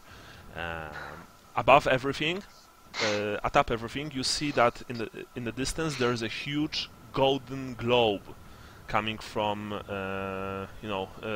towering over everything else in this city place. You don't really know what it is. There's not a single cloud in the sky, and the sun is punishingly hot.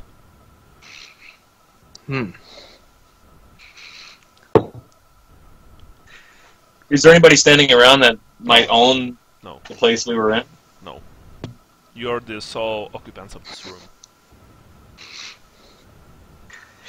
Are there any sheets, like white sheets, in the room, bedding, or anything like that? Like I've said, you were all lying on huge pillows, draped in this fine material. It's almost, maybe it's silk, you don't know. But it's been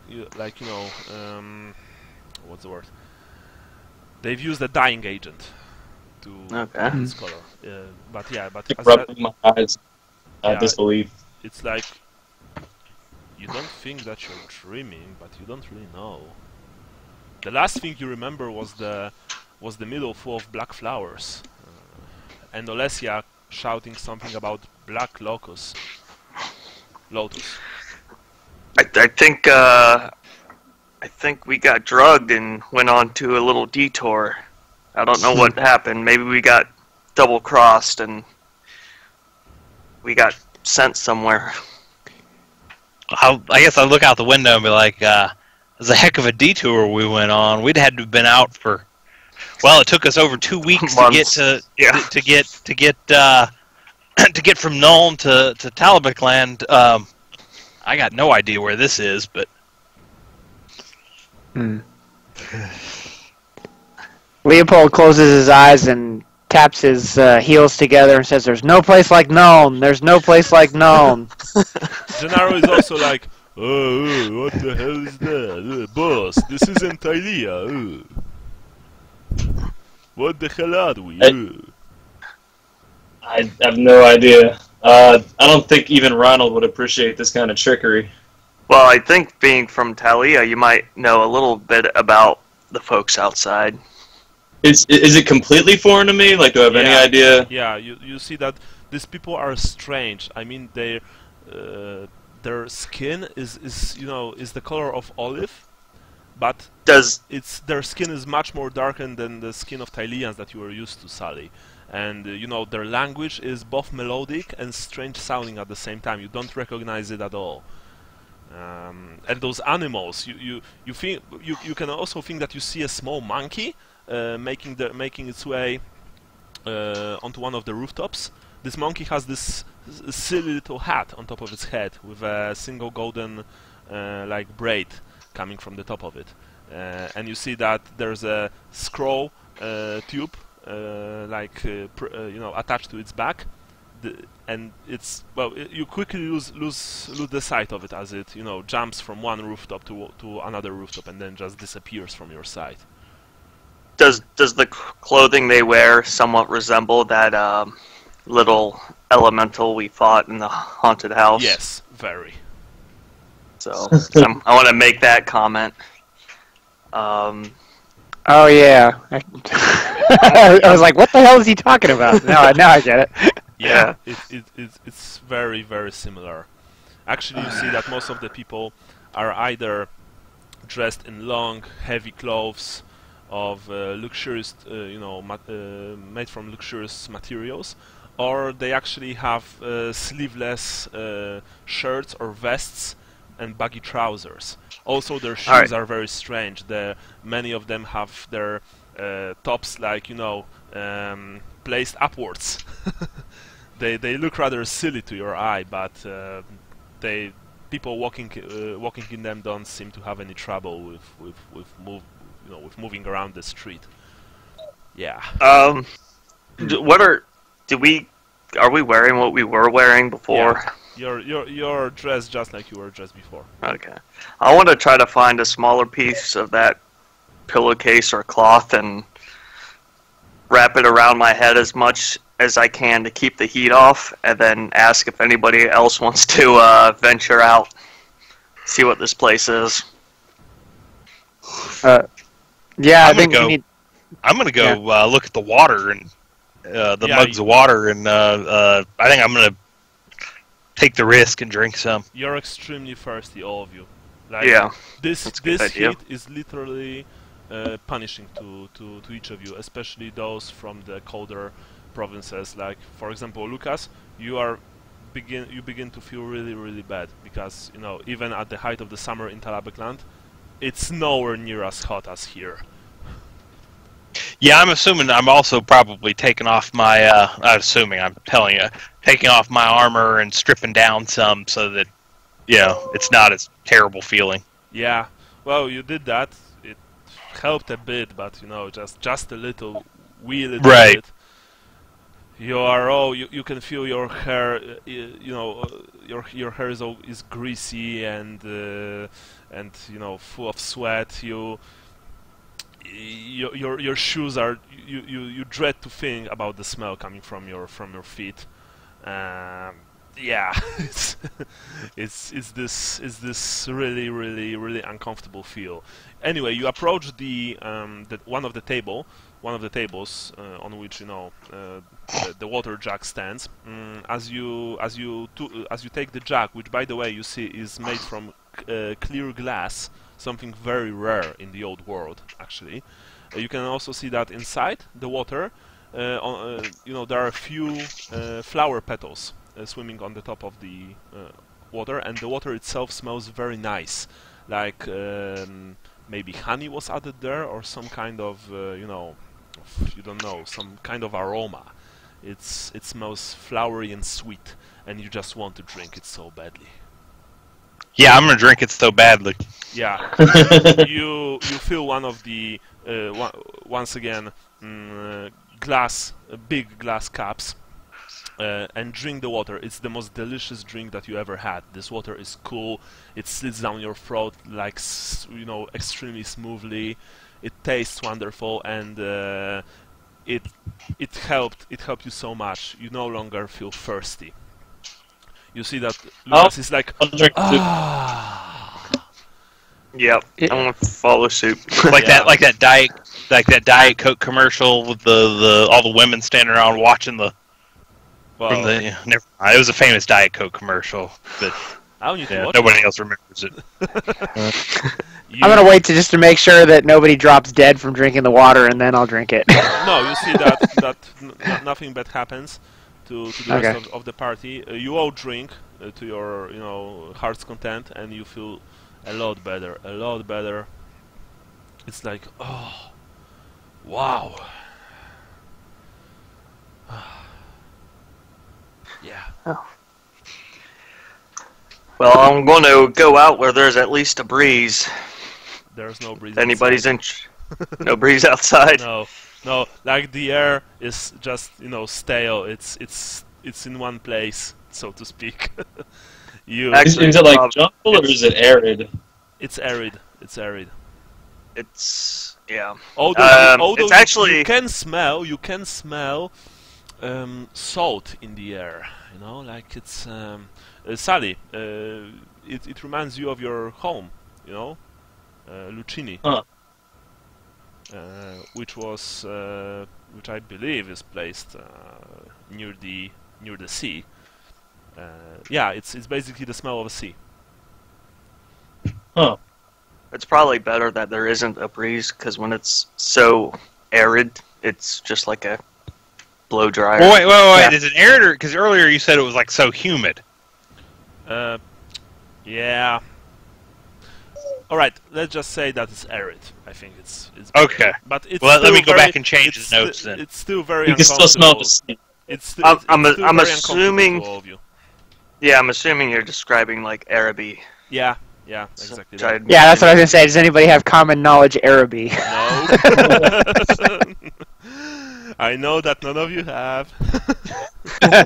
That's true.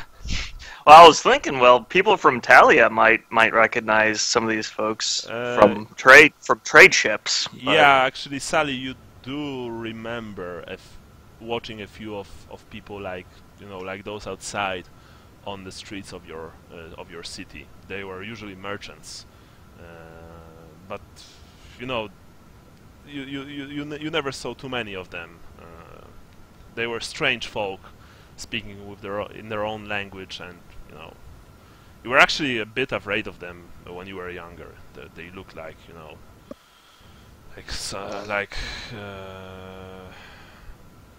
like some strange kind of folk from distant lands, which really they were, you guess. Yeah. Wait, is your real name Donald? No.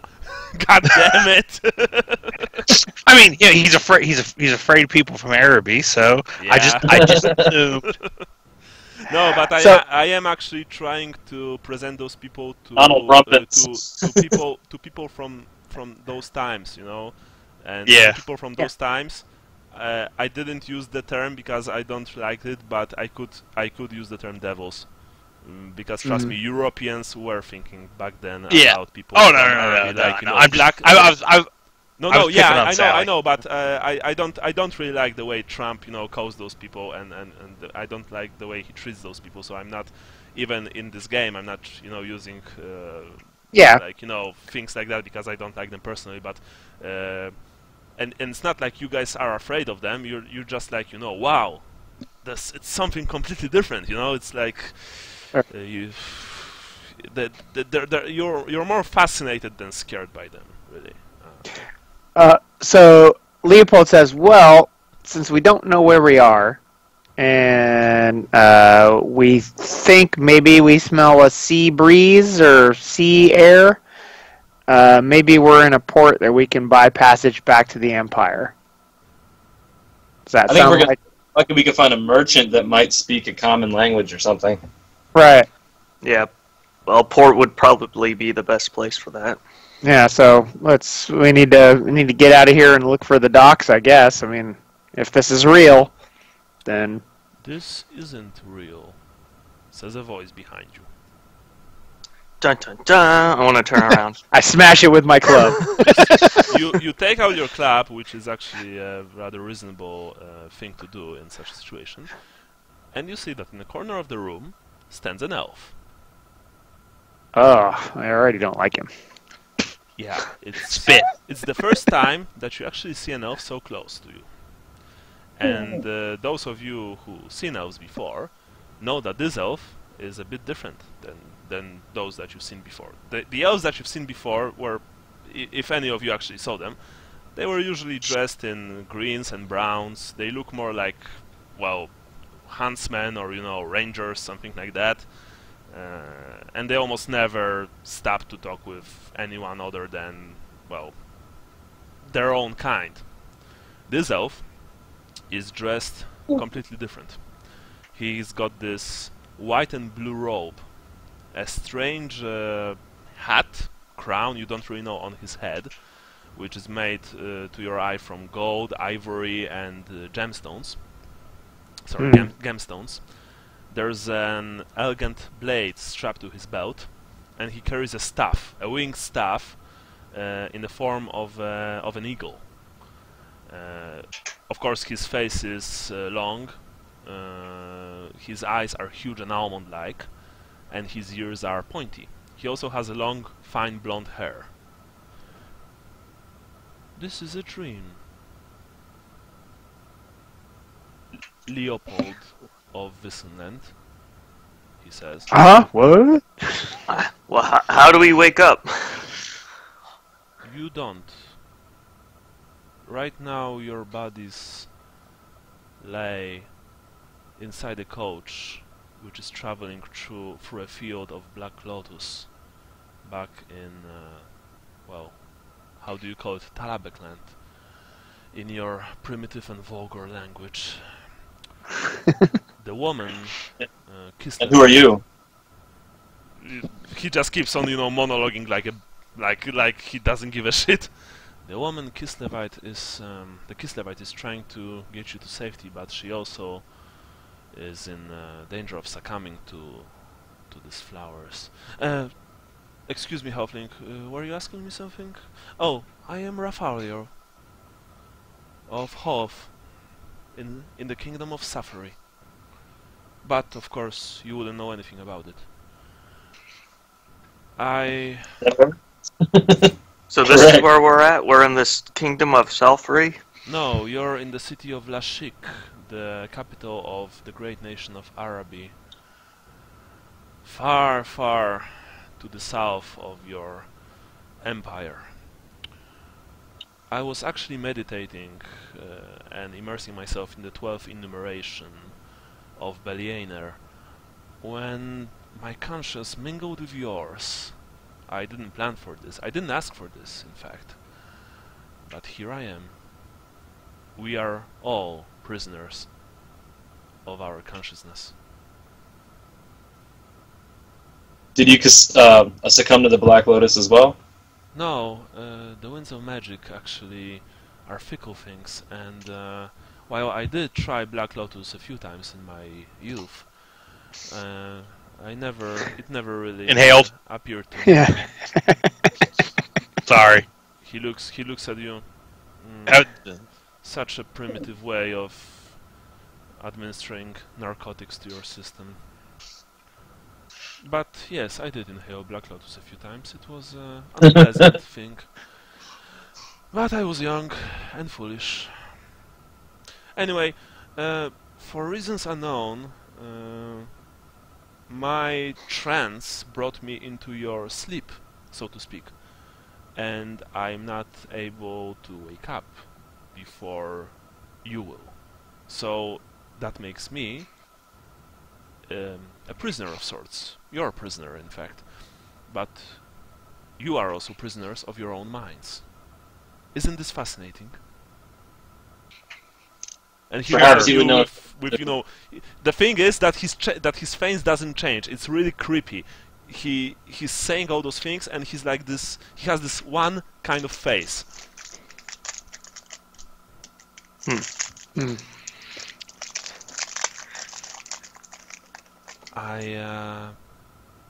I take it that you need a moment to process all of those. Well, how do we get out of it? I have no idea. Isn't it glamorous? Something like that. Do you know your way around the city? I believe we are in the merchants' district. I can smell saffron and chili in the air. Maybe a few spices from Lastria, and certainly ginger from Far Cafe. Yes, I believe this is the merchant district. Seeing as how we're all prisoners, maybe we should stick together. Can we hear the language outside? Just that it's different than ours. The people outside are speaking Arabic. Okay. I want to ask this elf if he can I speak of the course. same language. Of course, I can speak most of the languages of this world. After all, my kind takes much bigger care to learning than yours. Not that you live long enough to master all the languages possible. You think that that he probably insults you in a way that he's not really aware that he insults you. In Tiptarthi Araby, Anatarthi, what's the word? Reichspiel, Sway. Are people in Araby speaking Reichspiel? Some of them, yes. Most of them, no. They don't have the need to speak your vulgar language. They have their own. And few of them visit your empire and other nations of the old world to actually bother learning their languages. Perhaps So- you can help us. I do have, and you see that he begins to check his pockets and pouches. Oh, here they are. He produces a few, well, actually, 5 small coins, you think? Although they are rather plain, they have a single strange symbol etched on them, and he hands them to you. If you wish, take them. They will help you understand these people. Okay. Yep. Is it just a coin? This is not a coin, it's actually a rather complicated amulet that I've made some time ago as a test of my skill before my teachers in the White Tower. It's well, I mean, complicated for you. It really wasn't that hard for me. Anyway, it will help you understand these people and speak their language. Although you will be speaking it like, well, what's the word? Oh, right, apes. But you will be understood by them, and I think that's something. Thank you. You're welcome. So your magic still works here?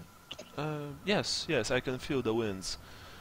I can channel them, perhaps even the high magic. So, But I'm not since- sure, and that's what worries me. I'm not sure, in fact, if I do have my arcane abilities on my hand. No matter.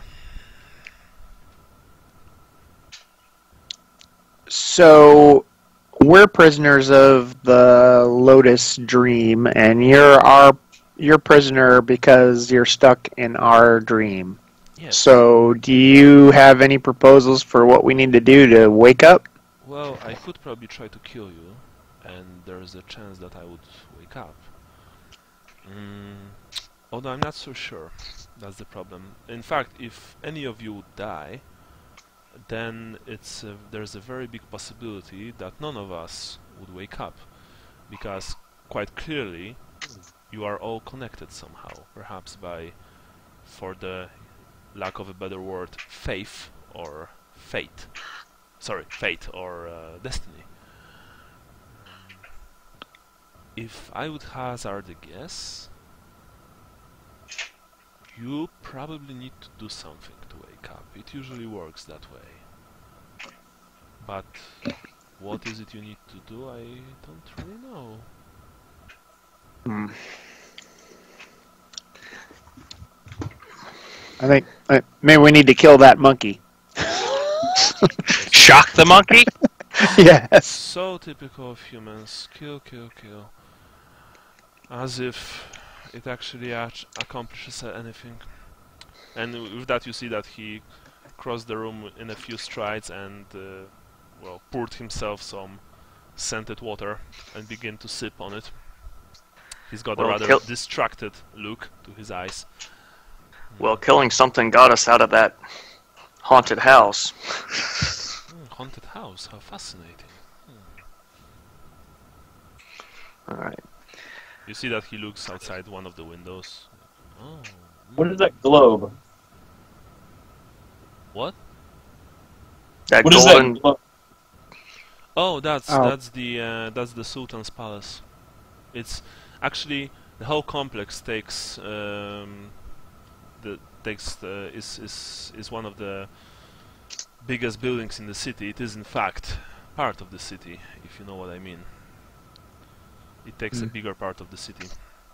Fascinating building and very beautiful. Do you know that this globe there, this minaret, is made almost completely from gold, pure gold. Hmm. Yes, yes. Very beautiful for a human.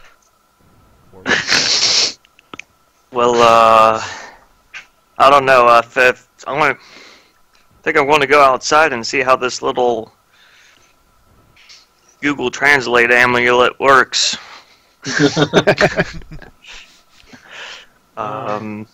Just Lashik, just be careful because Lashik is a city of well, notorious for its thieves and other worse things. You might want to be careful. Although I would also advise against going outside and just wandering the streets, because you won't find your destiny that way.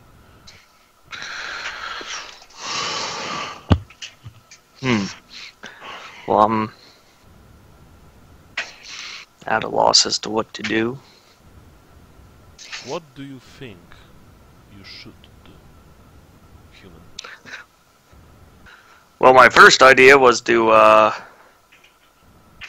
like we were discussing, go to the port and see if we could get a ride out of here, but I don't know if that's going to work in this realm. I think the problem is waking up. For me, nightmares usually wake me up. Trust me, Halfling, this is a nightmare, just a different kind of nightmare. And since we are in the dreamland, it can turn into a literal nightmare. Not to mention that since I am here and I've got here by, well, arcane means, this can also mean that we can be spotted.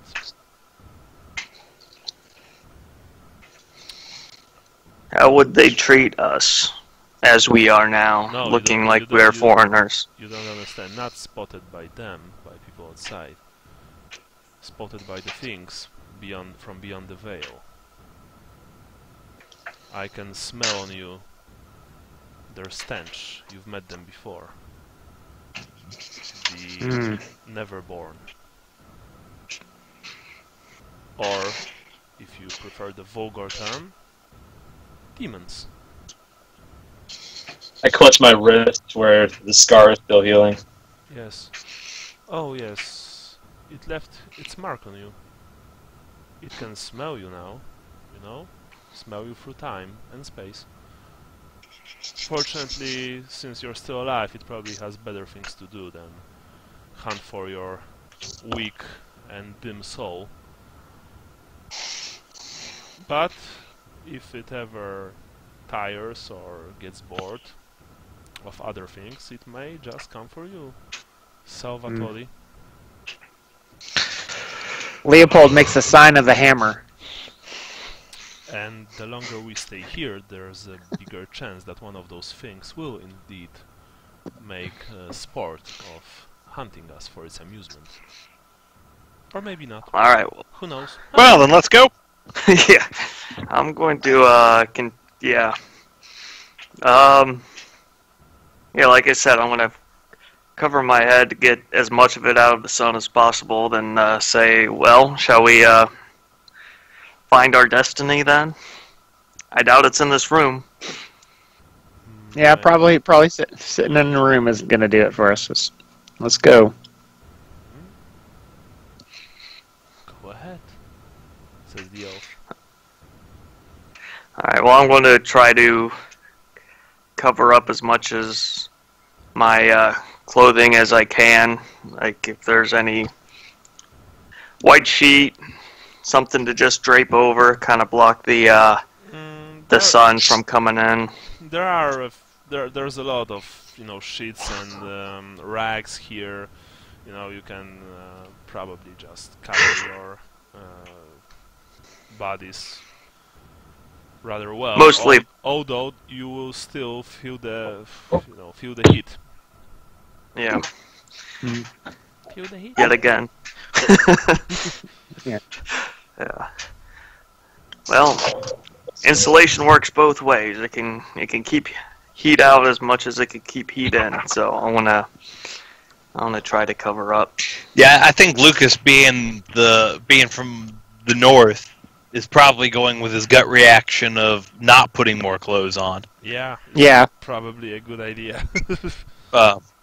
Yeah, Leopold is like, eh. Yeah, I know that mail could get hot in the sun, so I'm at least covering that. Alright, you go outside. Who goes first?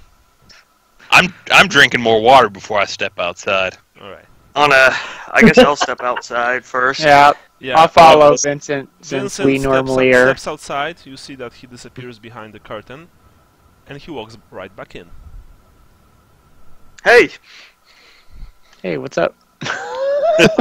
You're like, oh. Just as I I'll thought, stop, Vincent. says the elf. With a bit of surprise, you see that the elf is actually levitating right now. He sits crossed-legged in the air, his staff hanging in front of him. He's got his right hand pressed to his brow, and he looks like he's thinking very hard about something. Yes, Like that's what Vivek? that's what I thought. A time loop. How fascinating.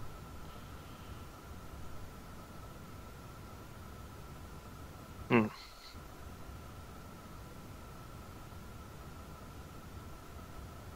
What's the time loop? Well, a time loop can be all sorts of things. Lucas color. But in this case, I think that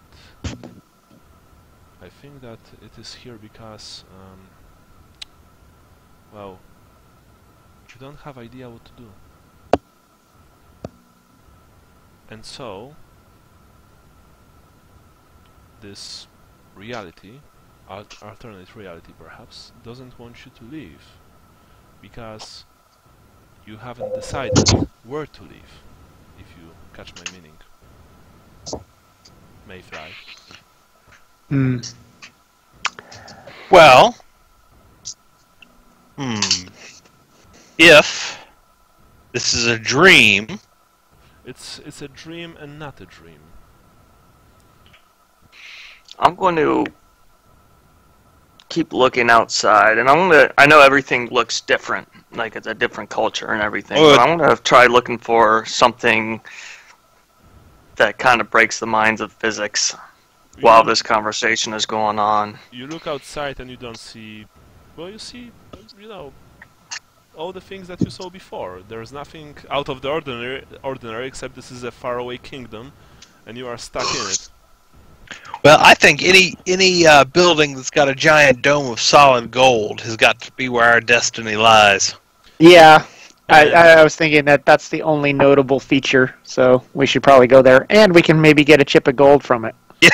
Yeah, exactly as Lucas said it, and Vincent, you were looking outside, you notice one thing.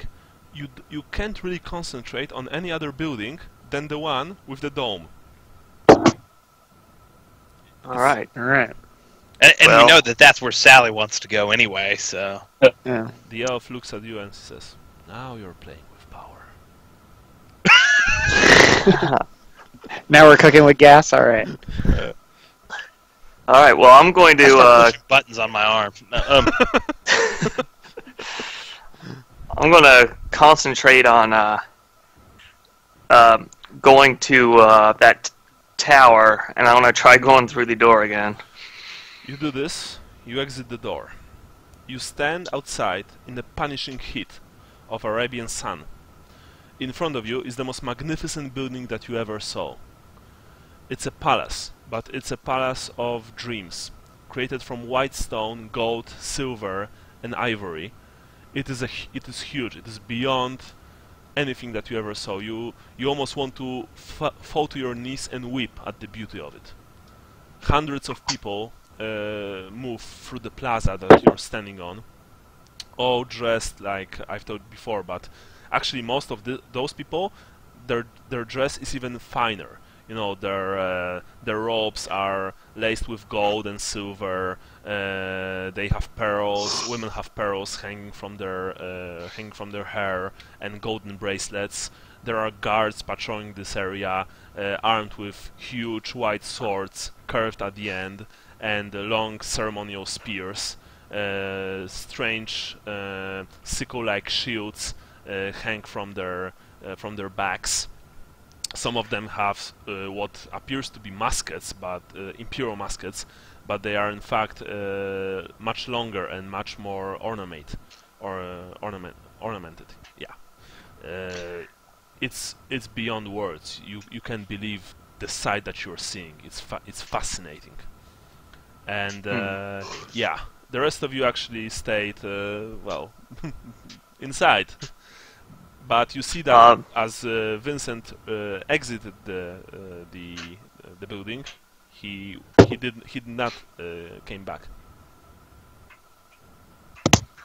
While I'm standing there, I'm going to concentrate on the fact that if I have this power, I'm supposed to be here. Like, the guards and everybody, they should expect that I'm supposed to be here. That's kind of my mentality. Right. You try to So do none this. of us can get through it? What? So none of us except Vincent can get through the curtain? No, none of us have gone through it. Yeah, exactly. Oh. I'll go Yeah. through it. Yeah, I think at this point, once he's been not come back in, I think the rest of us are probably going to go out, aren't we? Yes. Yeah. All right. You exit you go through the door covered with this thick sheet, this like rug-like sheet, and you see the same thing that Vincent sees, and you see him just standing, dumbstruck with awe, looking at this, well, marvel. Like seriously, it's a marvel, not a building. You are all like collecting your jaws from the floor. Only the elf looks at it and, huh? Yes, fascinating. You are getting closer. That's for certain. Although if you will stay in this heat, you will get stroke. You get a stroke and you will die.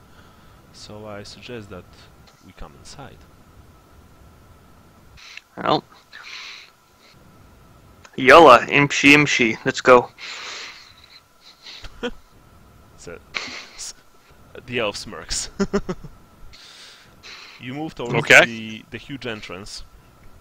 There are actually many entrances to this palace. You can see that, and as you take a look back over your shoulder, you see that behind you is a huge wall made from white stone, which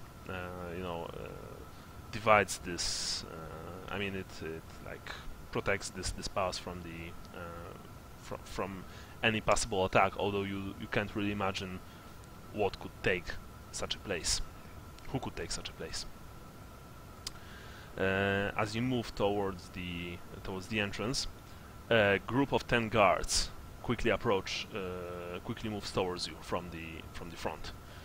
You see that, of course, they have the weapons that I described before: spears in their hands, wide blades tucked to their belts, but they don't look like they want to attack you.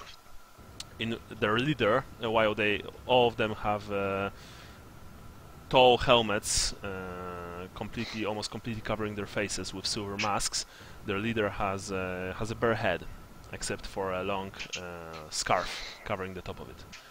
He does, however, have an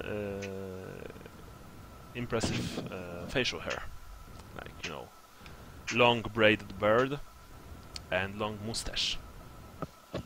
They quickly approach you. "Here you are," says the leader. "We were looking all over for you. Quick, there's no time. Your performance is due come."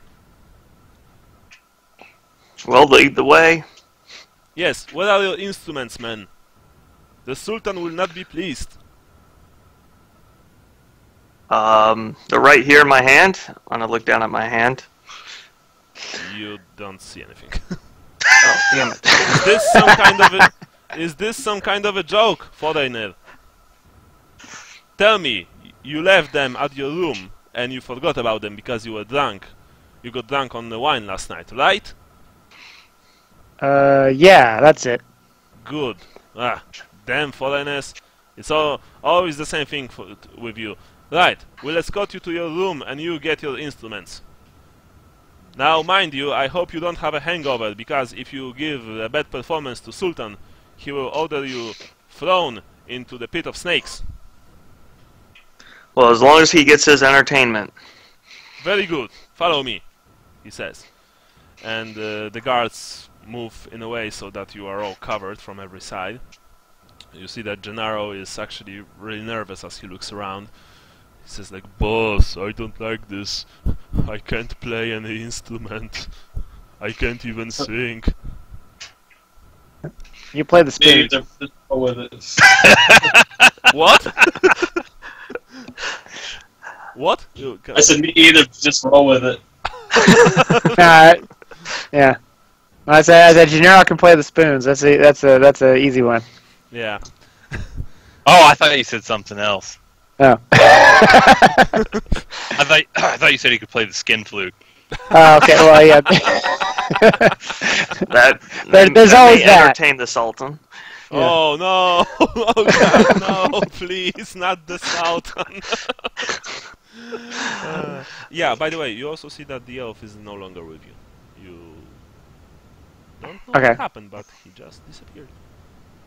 It's not always like an elf. Never there when you need him. You entered the palace, and inside it's even more fantastic than the outside. The ceilings are tall and arched. There are statues everywhere of exotic animals. Some of them you recognize. You recognize a horse, but there's also, for example, you pass a few statues of huge tusked beasts with huge ears and long, like, proboscis in front of their snouts. You don't really know what it is. Of course, there are also statues of big cats. The size of, well, bigger even than the wolves of the empire. We saw something like that in the house too. Yeah, exactly. There are also, of course, monuments to some Arabian heroes, you guess, made from, you are all sure of it, gold, pure gold, inlaid with mother of pearl and precious stones. Everything is covered in gold. It's beyond your imagination. You feel like you're walking in, well, a dreamland, but it's. You just wish to travel through these corridors for weeks and discover every single secrets that they have, that they possess. The guards escort you to a double room. Their leader, here is your room. Go inside, change your clothes because you won't be entertaining Sultan in these rags you have on you. Clean up a bit, wash yourself. Maybe in your barbaric hidden lands it is customary not to wash for many days, but here we are civilized people. Gather your instruments, and once you are ready, my men, those two, he points towards two of the guards who take position on the other side of the doors, will escort you to Sultan. Hurry up, you have an hour to prepare yourselves. After that, well, you better be ready, he says. And he leaves with the rest of his men, leaving the two guards who open the double doors for you and, you know, point inside.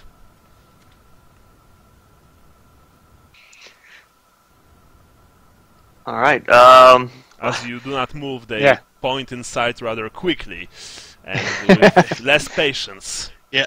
okay, We go inside. You go inside, the door closes. The room, it's a chamber, not a room. I won't describe it in detail, but let's just say that opulence and luxury are the words that you're looking for. If you ever saw Aladdin or any, movie about Middle Eastern kingdoms from those eras, you probably know how it looks. Plates of food are placed in many places. Decanters full of wine. There's a smell of myrrh and incense. Yeah, it looks like heaven. Although and it's much cooler here, much cooler. Okay, so guys, go in and start cleaning up then. yeah, I want to look for those instruments that they're talking about. Yeah, that's. There are strange instruments here. Oh, strange! You recognize. You see that there's a flute. Hey, Gennaro. Gennaro says, "Fanculo merda." There's a violin. There's a strange instrument. There's a harp, and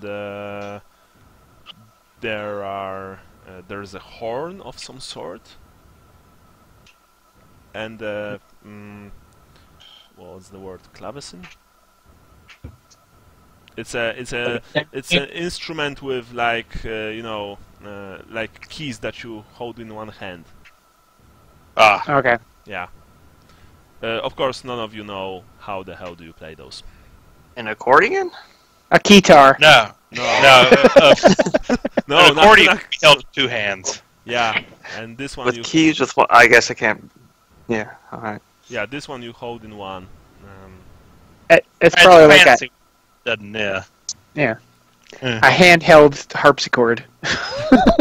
You also see that the elf is there, sitting on one of the two huge, 4-person beds, reading some kind of scroll. Oh, you're here. Good. I hope you have some kind of magic that's going to make us great musicians. Are you the lead singer, Elf? No, I can't really sing. I can't really play too.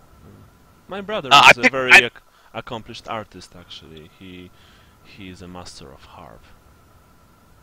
I pick up an instrument and just try, believing I can play. You pick up an instrument. You believe that you can play, and you play. And to your amazement, you are able to play.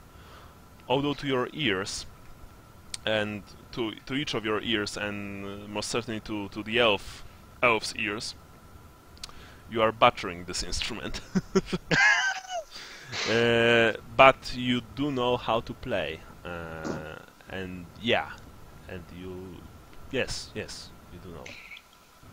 Well, says the elf, another 10, maybe 20 years, and we would make a performance artist out of you. Yeah. However, I think that when Sultan hears this, well, when he'll see your skill with this harp, he'll probably execute you himself. I'm gonna start cleaning it up then. Set it down and start cleaning it up. Yeah, like I said, this room is gigantic, and in one corner there's a bath. There's a bath that could probably accommodate all of you times 3. It's filled with water, scented with oils, and filled with flower petals, of course. There are also small vials of strange liquids on the edges of this pool. I presume you guys just go for a quick bath. Yeah, clean Yeah. up. Yeah, he told us we needed to, so let's do And it. now I should playing with the boys from Top Gun. Yeah. You go inside, you clean yourselves. The water is wondrously, like, you know, cool, so it helps a lot with the with this horrible weather outside. After a few minutes of splashing and cleaning yourselves, you emerge. You also see that there are sets of clothes, local clothes, of course, prepared for you, including one prepared for a halfling. A nice of them. Yeah. So my question is: are you going to, put those on, or your old clothes? I'm gonna put on the clean, nice clothes. Yeah. Yeah. So you all can add to your sheets good quality Arabian clothing. Okay. I'm also going to Oh, sorry. And put on. add to your sheets those medallions. Just Okay. name them elven medallions.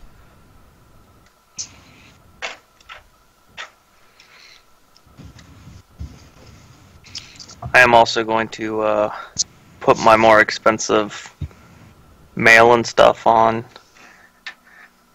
All right. underneath. All right. Yeah. Remember that most of your stuff, like the stuff that you had in your bags, remained in the couch, so you don't have it. Oh, and the coach. Okay. So you only have like your armor on you and your weapons, money in your purses and so on. But other than that, yeah, your stuff remained in a different time. Yeah. Brian, So as sorry, Brian, if you could also add the stuff that I've mentioned to Gennaro's sheet, I would be very grateful. Yeah, sure. I got it. Thanks. All right. yeah. So as far as armor and stuff, I'm going to try to keep that on underneath the. You can do that without any problems because those clothes are so, like, wide Baggy. and ostentatious that you could probably even fit as a half plate under your clothes, each of you, including. Oh, this also goes for your weapons. Okay. You look magnificent, says Elf, clapping his hands. Actually, you look civilized for the first time since I've met you. How marvelous. So tell me, what's your plan, Mayflies?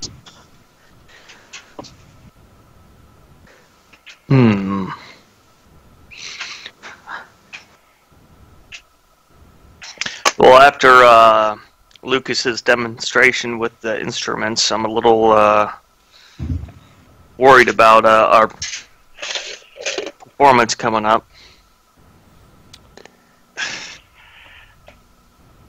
Yeah. Yeah. You've already said yeah once, human. Is this some kind of prayer in your culture? Let's go Yes. Oh, how fascinating.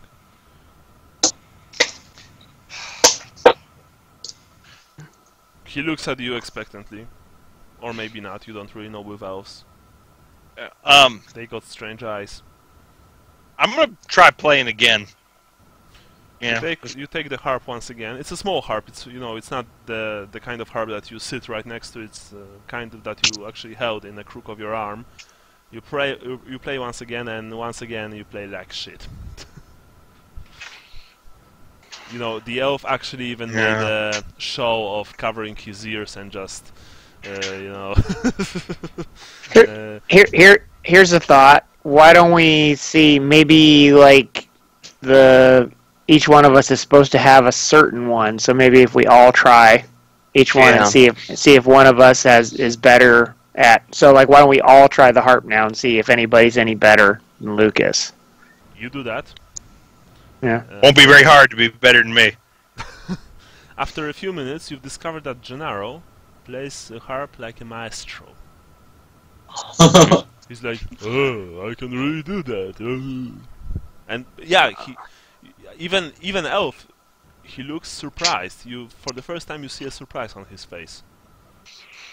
All right, let's do it. What's next? Let's cycle through. Try the violin. Yeah, Right. take the violin, So- and it's Lucas who's the master of violin. Oh, there you go. I knew he could play a fiddle. Yeah. From being down home. Yeah. Then Picking an agreement. Vincent knows his way with a flute, and I'm sorry, I actually said that.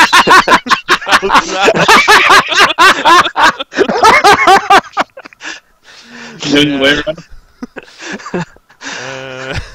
The accursed Darosh. Yes. Dariosh.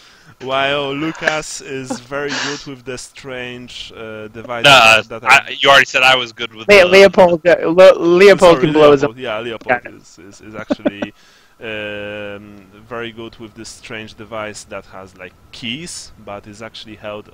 Again, it's also held the keys with a single hand. Yeah. Finally, Sally. Well, you take the strange horn-like instrument, you try it, and sweet music comes out. Yeah. Good job.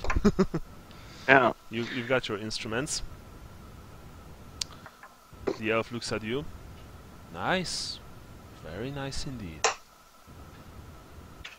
Now, I just hope that you'll be able to keep that performance in front of Sultan. Yeah, maybe we should Are you actually try not- playing together. Are you not going to join us for this, Elf? I don't really think that any of people here actually see me. Lucky for them.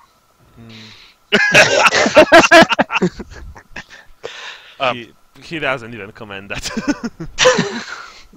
However, this probably also means that if anything would happen to you, say a band of guards would rush you with their swords, I would not be able to help you with my magic. Think about that for a second.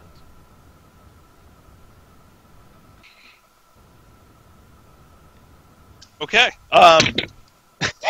Considerate thought. Well, I guess, are we all presented? Maybe we should try doing something together first with the instruments. Okay, Devil went down to Georgia. Yeah. Start with that. Sounds good. Yeah. You try to play together, and well, while you do know how to play instruments, and you instinctively know which tune you play, the cooperation between you is less than ideal, so to speak. Okay. Probably in some seedy tavern in the Empire, you would be considered maestros, but you know that in front of a sultan, who you presume is a master of Araby, or at least master of the city, it probably will not pass master, so to speak. Let's see. So, how do we go about this to make it make us coordinated? What's the trick? The trick is, human, that you need song to play.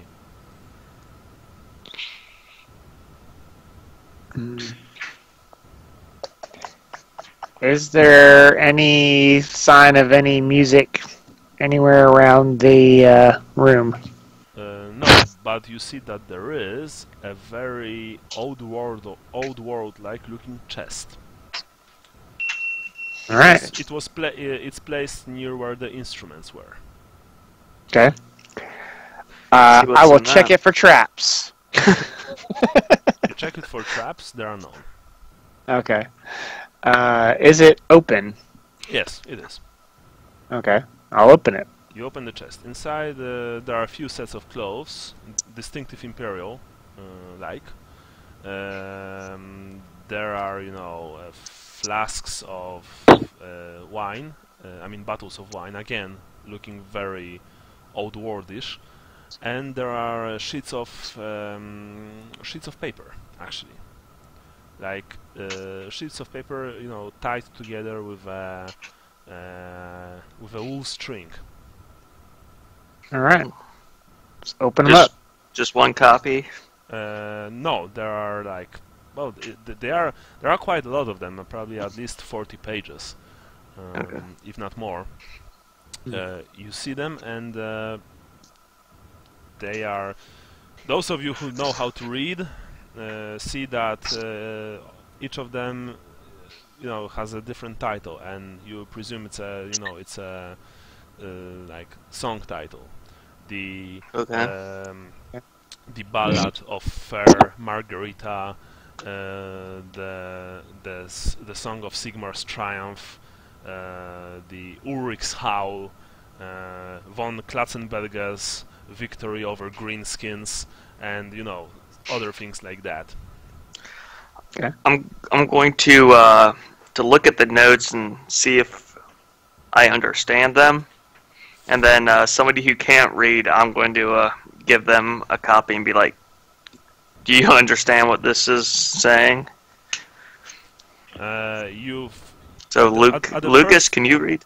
At No. first glance, you don't really know what you're seeing, but as you concentrate and you want to know what you're seeing, you actually know what you're seeing, and you understand those strange symbols. They are notes, musical notes. Yeah, but those of you who can read can't really understand them.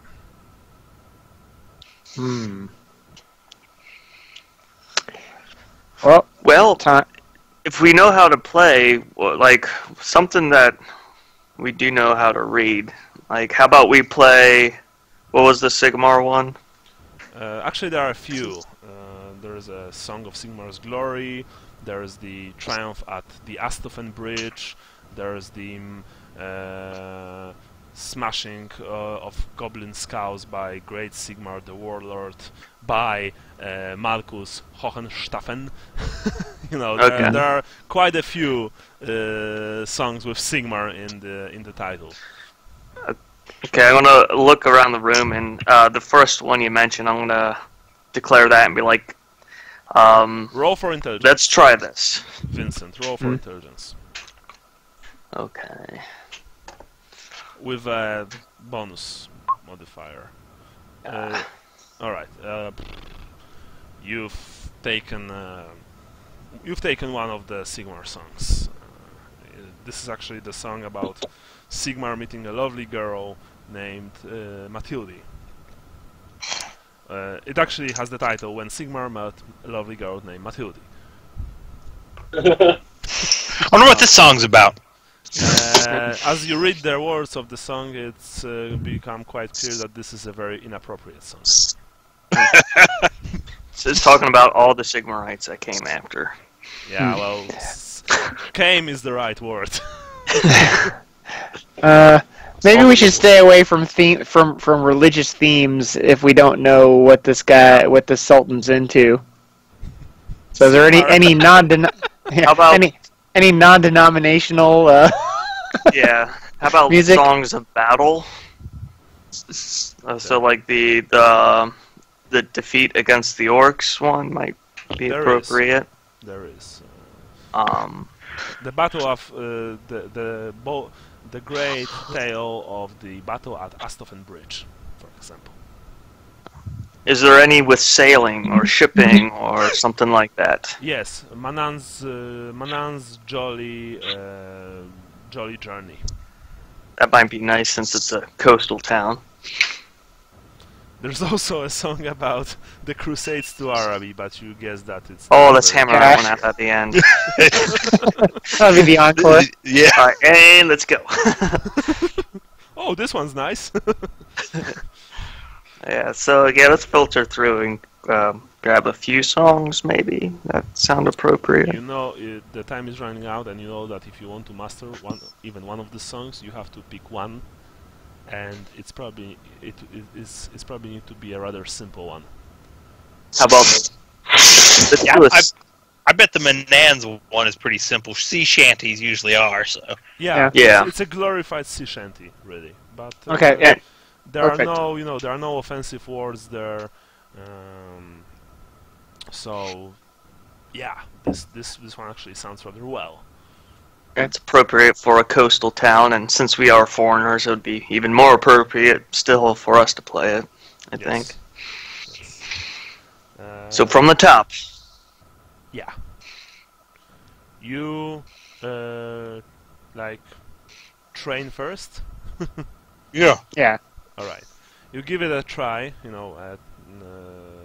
and surprisingly, well, after helping Lucas, Leopold, and Gennaro a bit, because they can't read.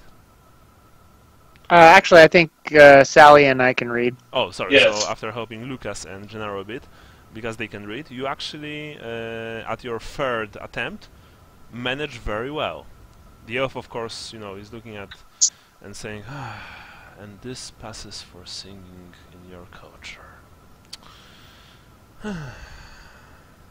But, yeah. But you know that you did well. You know that you did well. Another moment too soon, because after like 2 minutes after you finished, the door opened and the familiar face walks in together with 10 men. So, are you ready? Yes. The Sultan is waiting. You will come with me, and you will give the best performance of your lives, or you will suffer the consequences. He says, while as he places a hand on his exotic-looking sword. Follow me, please. He tells you as his men once again encircle you, surround you and escort you through the palace. This time Elf is walking with you. You see, he's walking right next to you, while also looking at the architecture and muttering something under his breath. Each of you is carrying his instrument, which actually feels very familiar in your hands now that you've found the right one. Now that each of you has found the right one, that he knows how to play. You approach finally a pair of immense golden doors. They are, they have fantastic looking ornamentations, probably showing perhaps showing deities from the Araby, and scenes of great triumphs of Arabian people. 8 guards stand outside, 4 to each side. They are much better equipped and heavily armed and armored than the ones that are escorting you. Each of them has this silver and gold armor on himself, and they carry brutal looking but also beautiful looking halberds, and huge golden shields with a symbol of a roaring lion in front of them. As you approach, 2 of the guards open the door, which slowly open inside, and you enter what you presume is the throne room of the Sultan. The guard says, Sultan Jafar will be very generous if you actually manage to impress him. There have been these tensions between our lands and your lands, so you better make a good show. And as he said, you know, Sultan Jafar, the elf, actually looked at him and says, "So we are in the past. The Crusades have not yet begun. Fascinating." You don't really know what he's talking about, but you see that the room is filled with people. There are at least 200 people in this room, because this room actually looks like you know, a platz of some sorts, you know, square. It's gigantic. That's the right word. The ceiling is so high that you can barely see the top. Gold, mother of pearl, ivory is everywhere. The pillars that are supporting the ceiling are so huge and so thick that you don't think even a direct hit from a cannonball would be able to destroy them. Of course, people here are probably, you know, all nobility, Arabian nobility, because they are dressed in such a way that it's almost certain that each of their like sets of clothes could buy a small village in the empire. However, you also see that there are many people dressed like Imperials, and their skin color also tells you that they are not from this exotic and faraway land. Albeit their clothes are a bit more anachronistic to your eye than the current clothing of the Empire. They actually remind you of the people that you saw through the window in the haunted house. Yeah. Not only it's completely other place, you're in completely different time, probably. Once again. The Sultan sits on a huge throne, placed high above the rest of the people. 12 guards stand in front of him, while many other people also stand behind his throne room. Beautiful women, scantily clad, with dusky skin. In fact, some of them have completely black skin, the one like you've never imagined possible. There are also many advisors, people who look like magicians, perhaps some kind of priests you don't really know. 2 huge cats with golden manes are resting on the stairs leading to the throne. Golden collars with golden chains are attached to their necks. They look lazily at the gathered hundreds of people, at the hundreds of people gathered, you know, in front of the room. As you walk towards the Sultan, who's this, well, huge fat man, really, dressed, of course, immaculately and very expensively. You can feel your legs buckling from the stress. You can whisper between yourselves if you want. It's probably the last time before you'll be able to do it before, you know, the concert starts.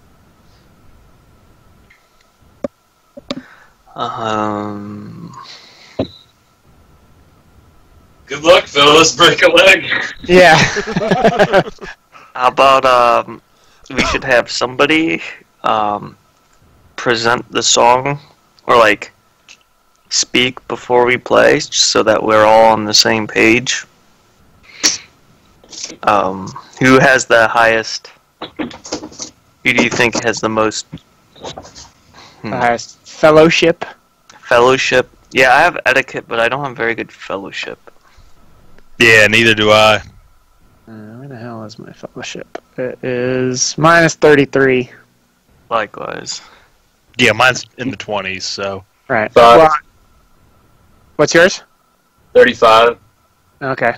Sounds like Sally. Well, I have etiquette too, which would help. I have but perform. Storyteller. But that doesn't- yes, There you go. I think that would be like you could play it off like a story. Whispers. Say something like this is inspired by the Great Sea Journey, and the road that connects Araby to the Empire. Blah blah blah blah. Perform something like that, and then we'll break into it. What? What's that? I think we're There's just playing something that. No, I think we're just playing the one song about the sailing song. Manan's Joy or something like that. A joyful ride. I don't know. Yeah, Whatever it was. Okay. yeah. So just kind of flavor that up as if you're introducing a story. Then we'll break into it, and then say something nice and appropriate at the end. Alrighty. Like, yeah. Okay. Like, please don't kill us. Yeah. By the way, we're going to deport you all from the Empire one day. Yeah. Try not to say something like that. Yeah. All right. Dinar's going to go into a solo. Yeah, There you you move to a specially prepared stage before Sultan. There are chairs placed there for each of you. Right next to each chair is a small table with a goblet of water, of rose-scented water. You see that the guards in front of Sultan, as you got near them, they've actually placed their hands on their weapons, but did not made any any attempts at drawing them. You can hear the elf muttering something like, "Oh, the immortal guard. Yes, I've read about them." Anyway, you take your seats on each of the chairs, and you see that a tall, thin man emerges from the crowd of lackeys, advisors, and courtesans, and in a very well accented Reichspiel announces you to the gathered crowd. Famous entertainers from the Empire have come here to give respects to our glorious leader, Sultan Jafar of the Holy Kingdom of Araby. May his reign be eternal, and may the sun shine forever on the golden sands of our glorious nation. And something like that.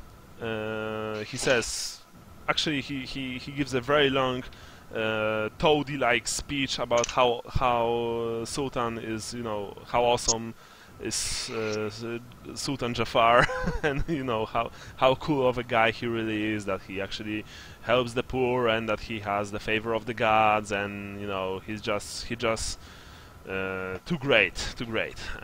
And finally, after about 10 minutes of talking like that, I kid you not, he turns to you and asks, "Now tell us, what wonderful song from the lands of Sigmar have you actually prepared for His Majesty Sultan Jafar, the Warden of Araby, the Destroyer of Orcs, the son of the Sun?" And once again, 3 minutes of reciting titles, and then he lets you speak. My ensemble will be performing our rendition of Manan's Joy, a song about the seas which connect us with the glorious nation of Araby. And, yeah. 1, 2, 3. Suddenly, we kick into Johnny Be Good. John Parr, Eagles. Higher and higher. Yeah. Basically the herald advisor, you don't really know who he is, nods his head, like he's giving you the permission to actually exist, and says, "Bring us the most wonderful entertainment of your lands. Begin!" And with that, Roll for initiative. roll Sam for Randall. yeah, roll for intelligence plus 30% each of you. Alright, that's... Oh my Good thing I got the plus 30%. Yeah, me too. That's helpful. Yeah. No.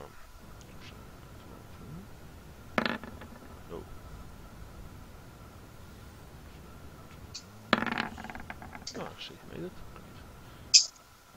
So, I see that everyone passed. You've you've played the song because none of you can really sing. It's actually, you just played the song. Yeah, it's a glorified shanty, but you've played it so well that you can see that it really, like, you've made a very positive impression on the crowd, and as you finished, the crowd exploded into an ovation, and even Sultan very slowly and phlegmatically, like, he's like, "Bravo, bravo! I like it very much," he says. He tries to speak Lakshmi, but his Lakshmi is like, I'm not going to say it because it's like stereotypically, Arabian guy speaks in English. I don't know, imagine Borat or something like that. Very good. I like it. Give this man a lot of coins, he says, and actually, his once again two servants emerge from the crowd and approach you with two huge chests, which they open in front of you. There's gold inside, a lot of gold.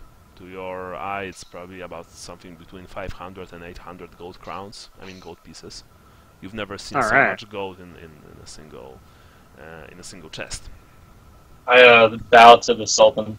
Yeah, I'm gonna follow suit as well. Yeah, I'll do it. Yeah. Follow suit. Yeah. You bow to the Sultan, and as you got upright, you're in the couch again. You've woke up. But the clothes. You have the clothes. More importantly, do we have the 500 to 800 gold? No, but you instinctively, try your pockets, and from inside, each of you takes a small silver disc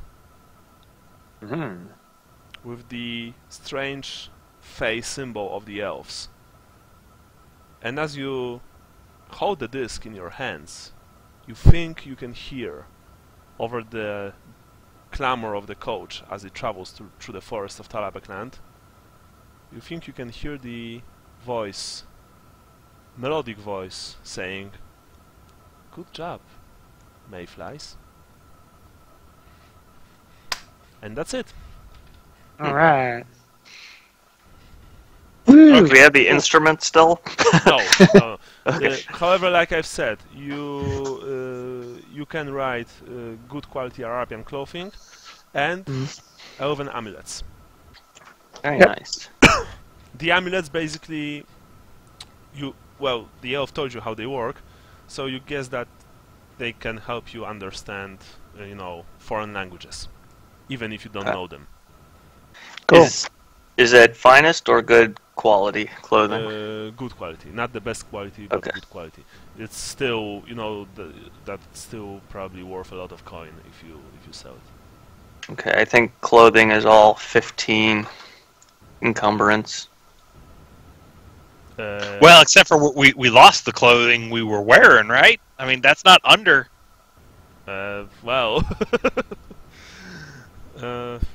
no, you probably didn't took it with you since you've changed the Yeah. clothes. So you're just like like you just jumped from Arabian Nights. We're So not we working lost on all, our we lost all accents. our clothes.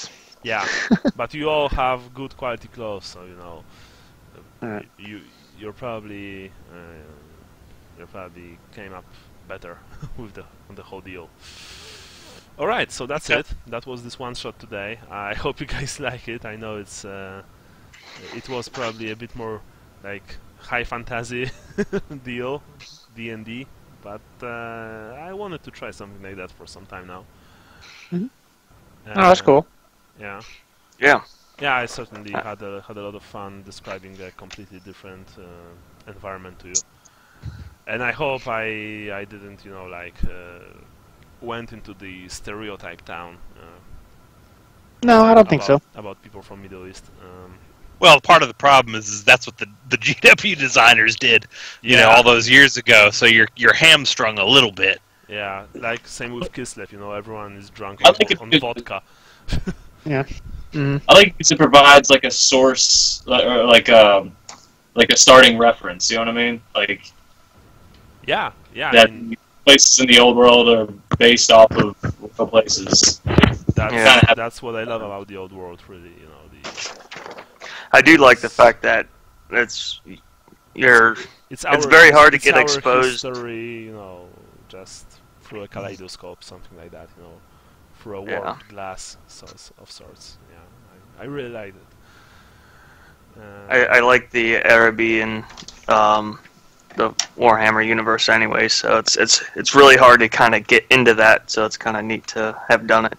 Yeah, here. I always want so much to run a campaign in Araby or at least a few adventures. So I'm very happy I was able to do that today and improvise completely. So cool, guys. Like for today's game, you're going to get a lot of points because we've actually finished the Free Feathers in.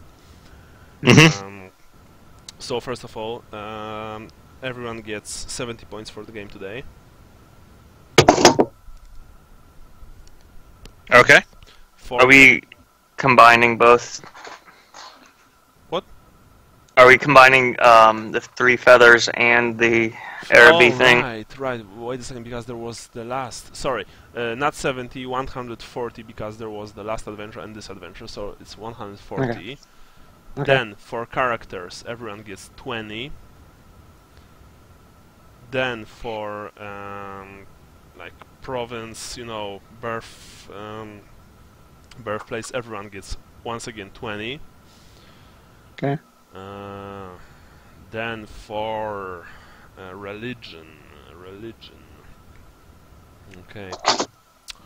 I think everybody made a reference at least once. Yeah, but I don't remember that everyone did on our last adventure, so everyone gets 15. Okay. Except Jason, he gets 20 because there was a lot of more today. There was a lot more. There was a very distinctive, more things that you did, and I remember that. And I remember that you did that. You also did this last time with the priests of Mor. Yeah. So. Are you saying I did a little more? And you just lost the extra XP. Yeah, Oh. because Mor doesn't like puns. No, just kidding, of course. 20 points for you.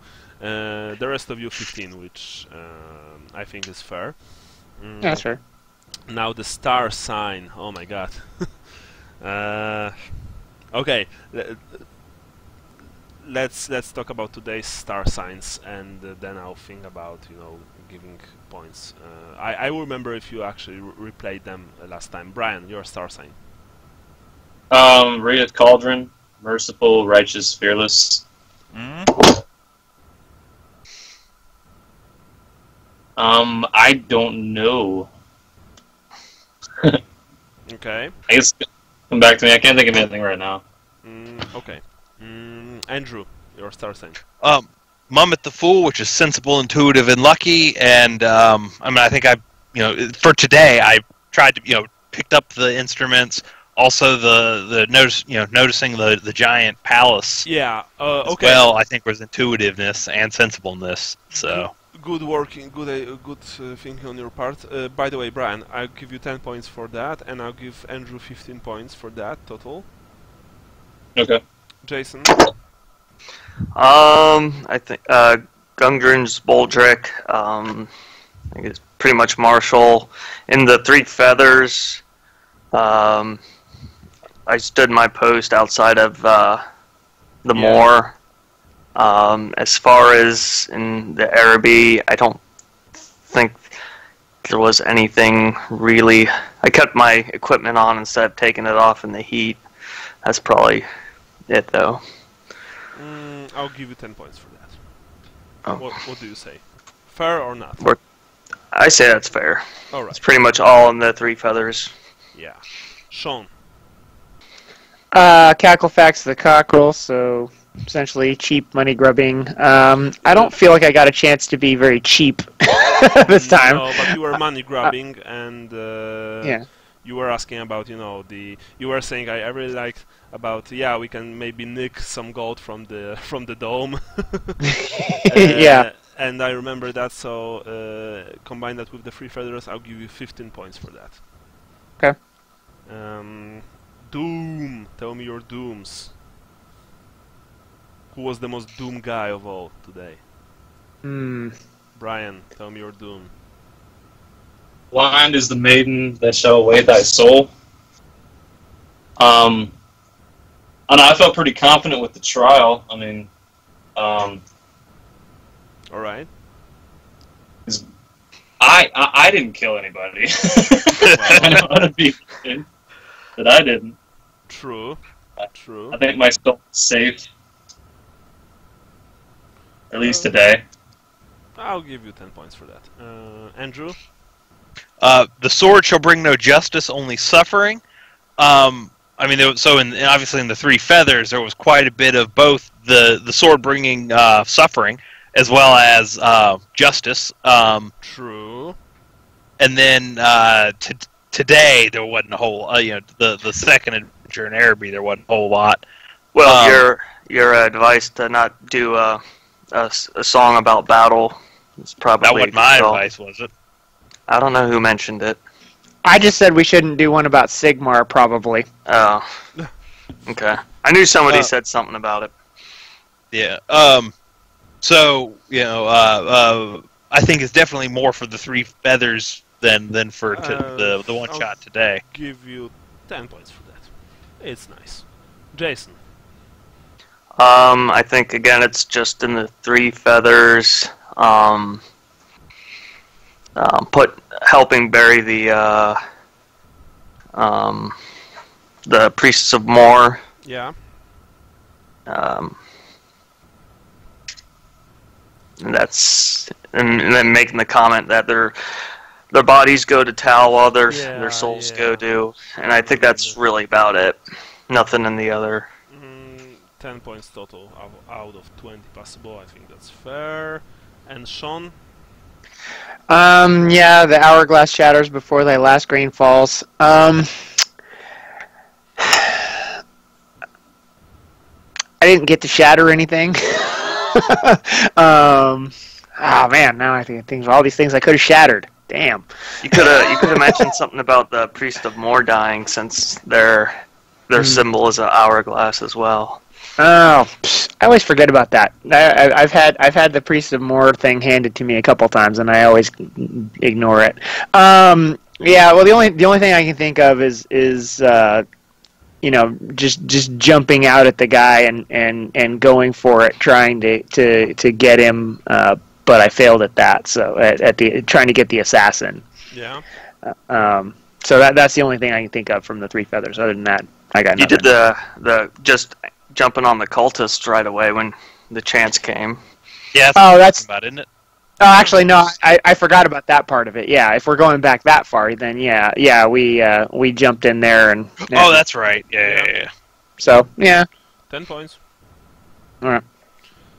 Any ideas? Good ideas that helped, push the adventure forward. Loads. Yeah. Shoot. Yeah. When I pointed out to Sean that if we were going to kill those cultists during the big hubbub, that was the time to do it. 5 points. Yeah. And then also, I thought both my idea to go to the dome today, but also the kind of co-idea between Sean and I of the instrument I first picked up, but then he was like, "Hey, why don't we pass them around and find out who can play?" 5 points. What? Then 5 points for you, Andy. 5 points for Sean. Okay. Anyone else had any ideas? Well, we had an elaborate plan if we were going to go to trial, but that ended up never happening. I think you kind of hinted to this, but the fact that we kind of had to will our way out of the room to our destiny. I don't know if that was hinted by you or if that was just something that I mentioned. Well, Yeah. I hinted, but you actually picked on it, so I would give you 5 points for that. Okay. Because hint is a hint, but you've acted on, so it's good job on your part, right? Trying to think if there's anything from the Three Feathers. Like, we had a lot of ideas, but I can't think of any that changed the course of events or how things panned out, you know what I mean? Yeah, I know. Okay, so maybe if you remember something you can tell me about it during our next session, and I will of course include it. Other than that, Sally gets 5 points for Halfling, and now everyone gets 50 additional points for the Three Feathers Inn. While who was actually arm wrestling Bruno. I'm not talking about Gennaro, I'm talking about you guys. Vincent. So Vincent gets 5 more points. Okay. Because he actually defeated Bruno. And that's it. That's it for today. And then Sean gets some for finishing his 3. For his 3, so Sean gets 30 points more. Okay, awesome. So that's probably a lot of points for you guys to actually invest before Talabheim, which should give you some nice advances, Mm-hmm. Of course, include the points on your sheets, and that's it on my part. I'll see you all on 9th of April, right? Yeah, 9th of April, right. Yeah, I may have a little bit of an issue, but I'll try to work something out. Alright, so just give us a call if anything happens. I mean... Yeah. And next time we are starting definitely Talabheim. Hopefully there will be no more time issues and, whatnot.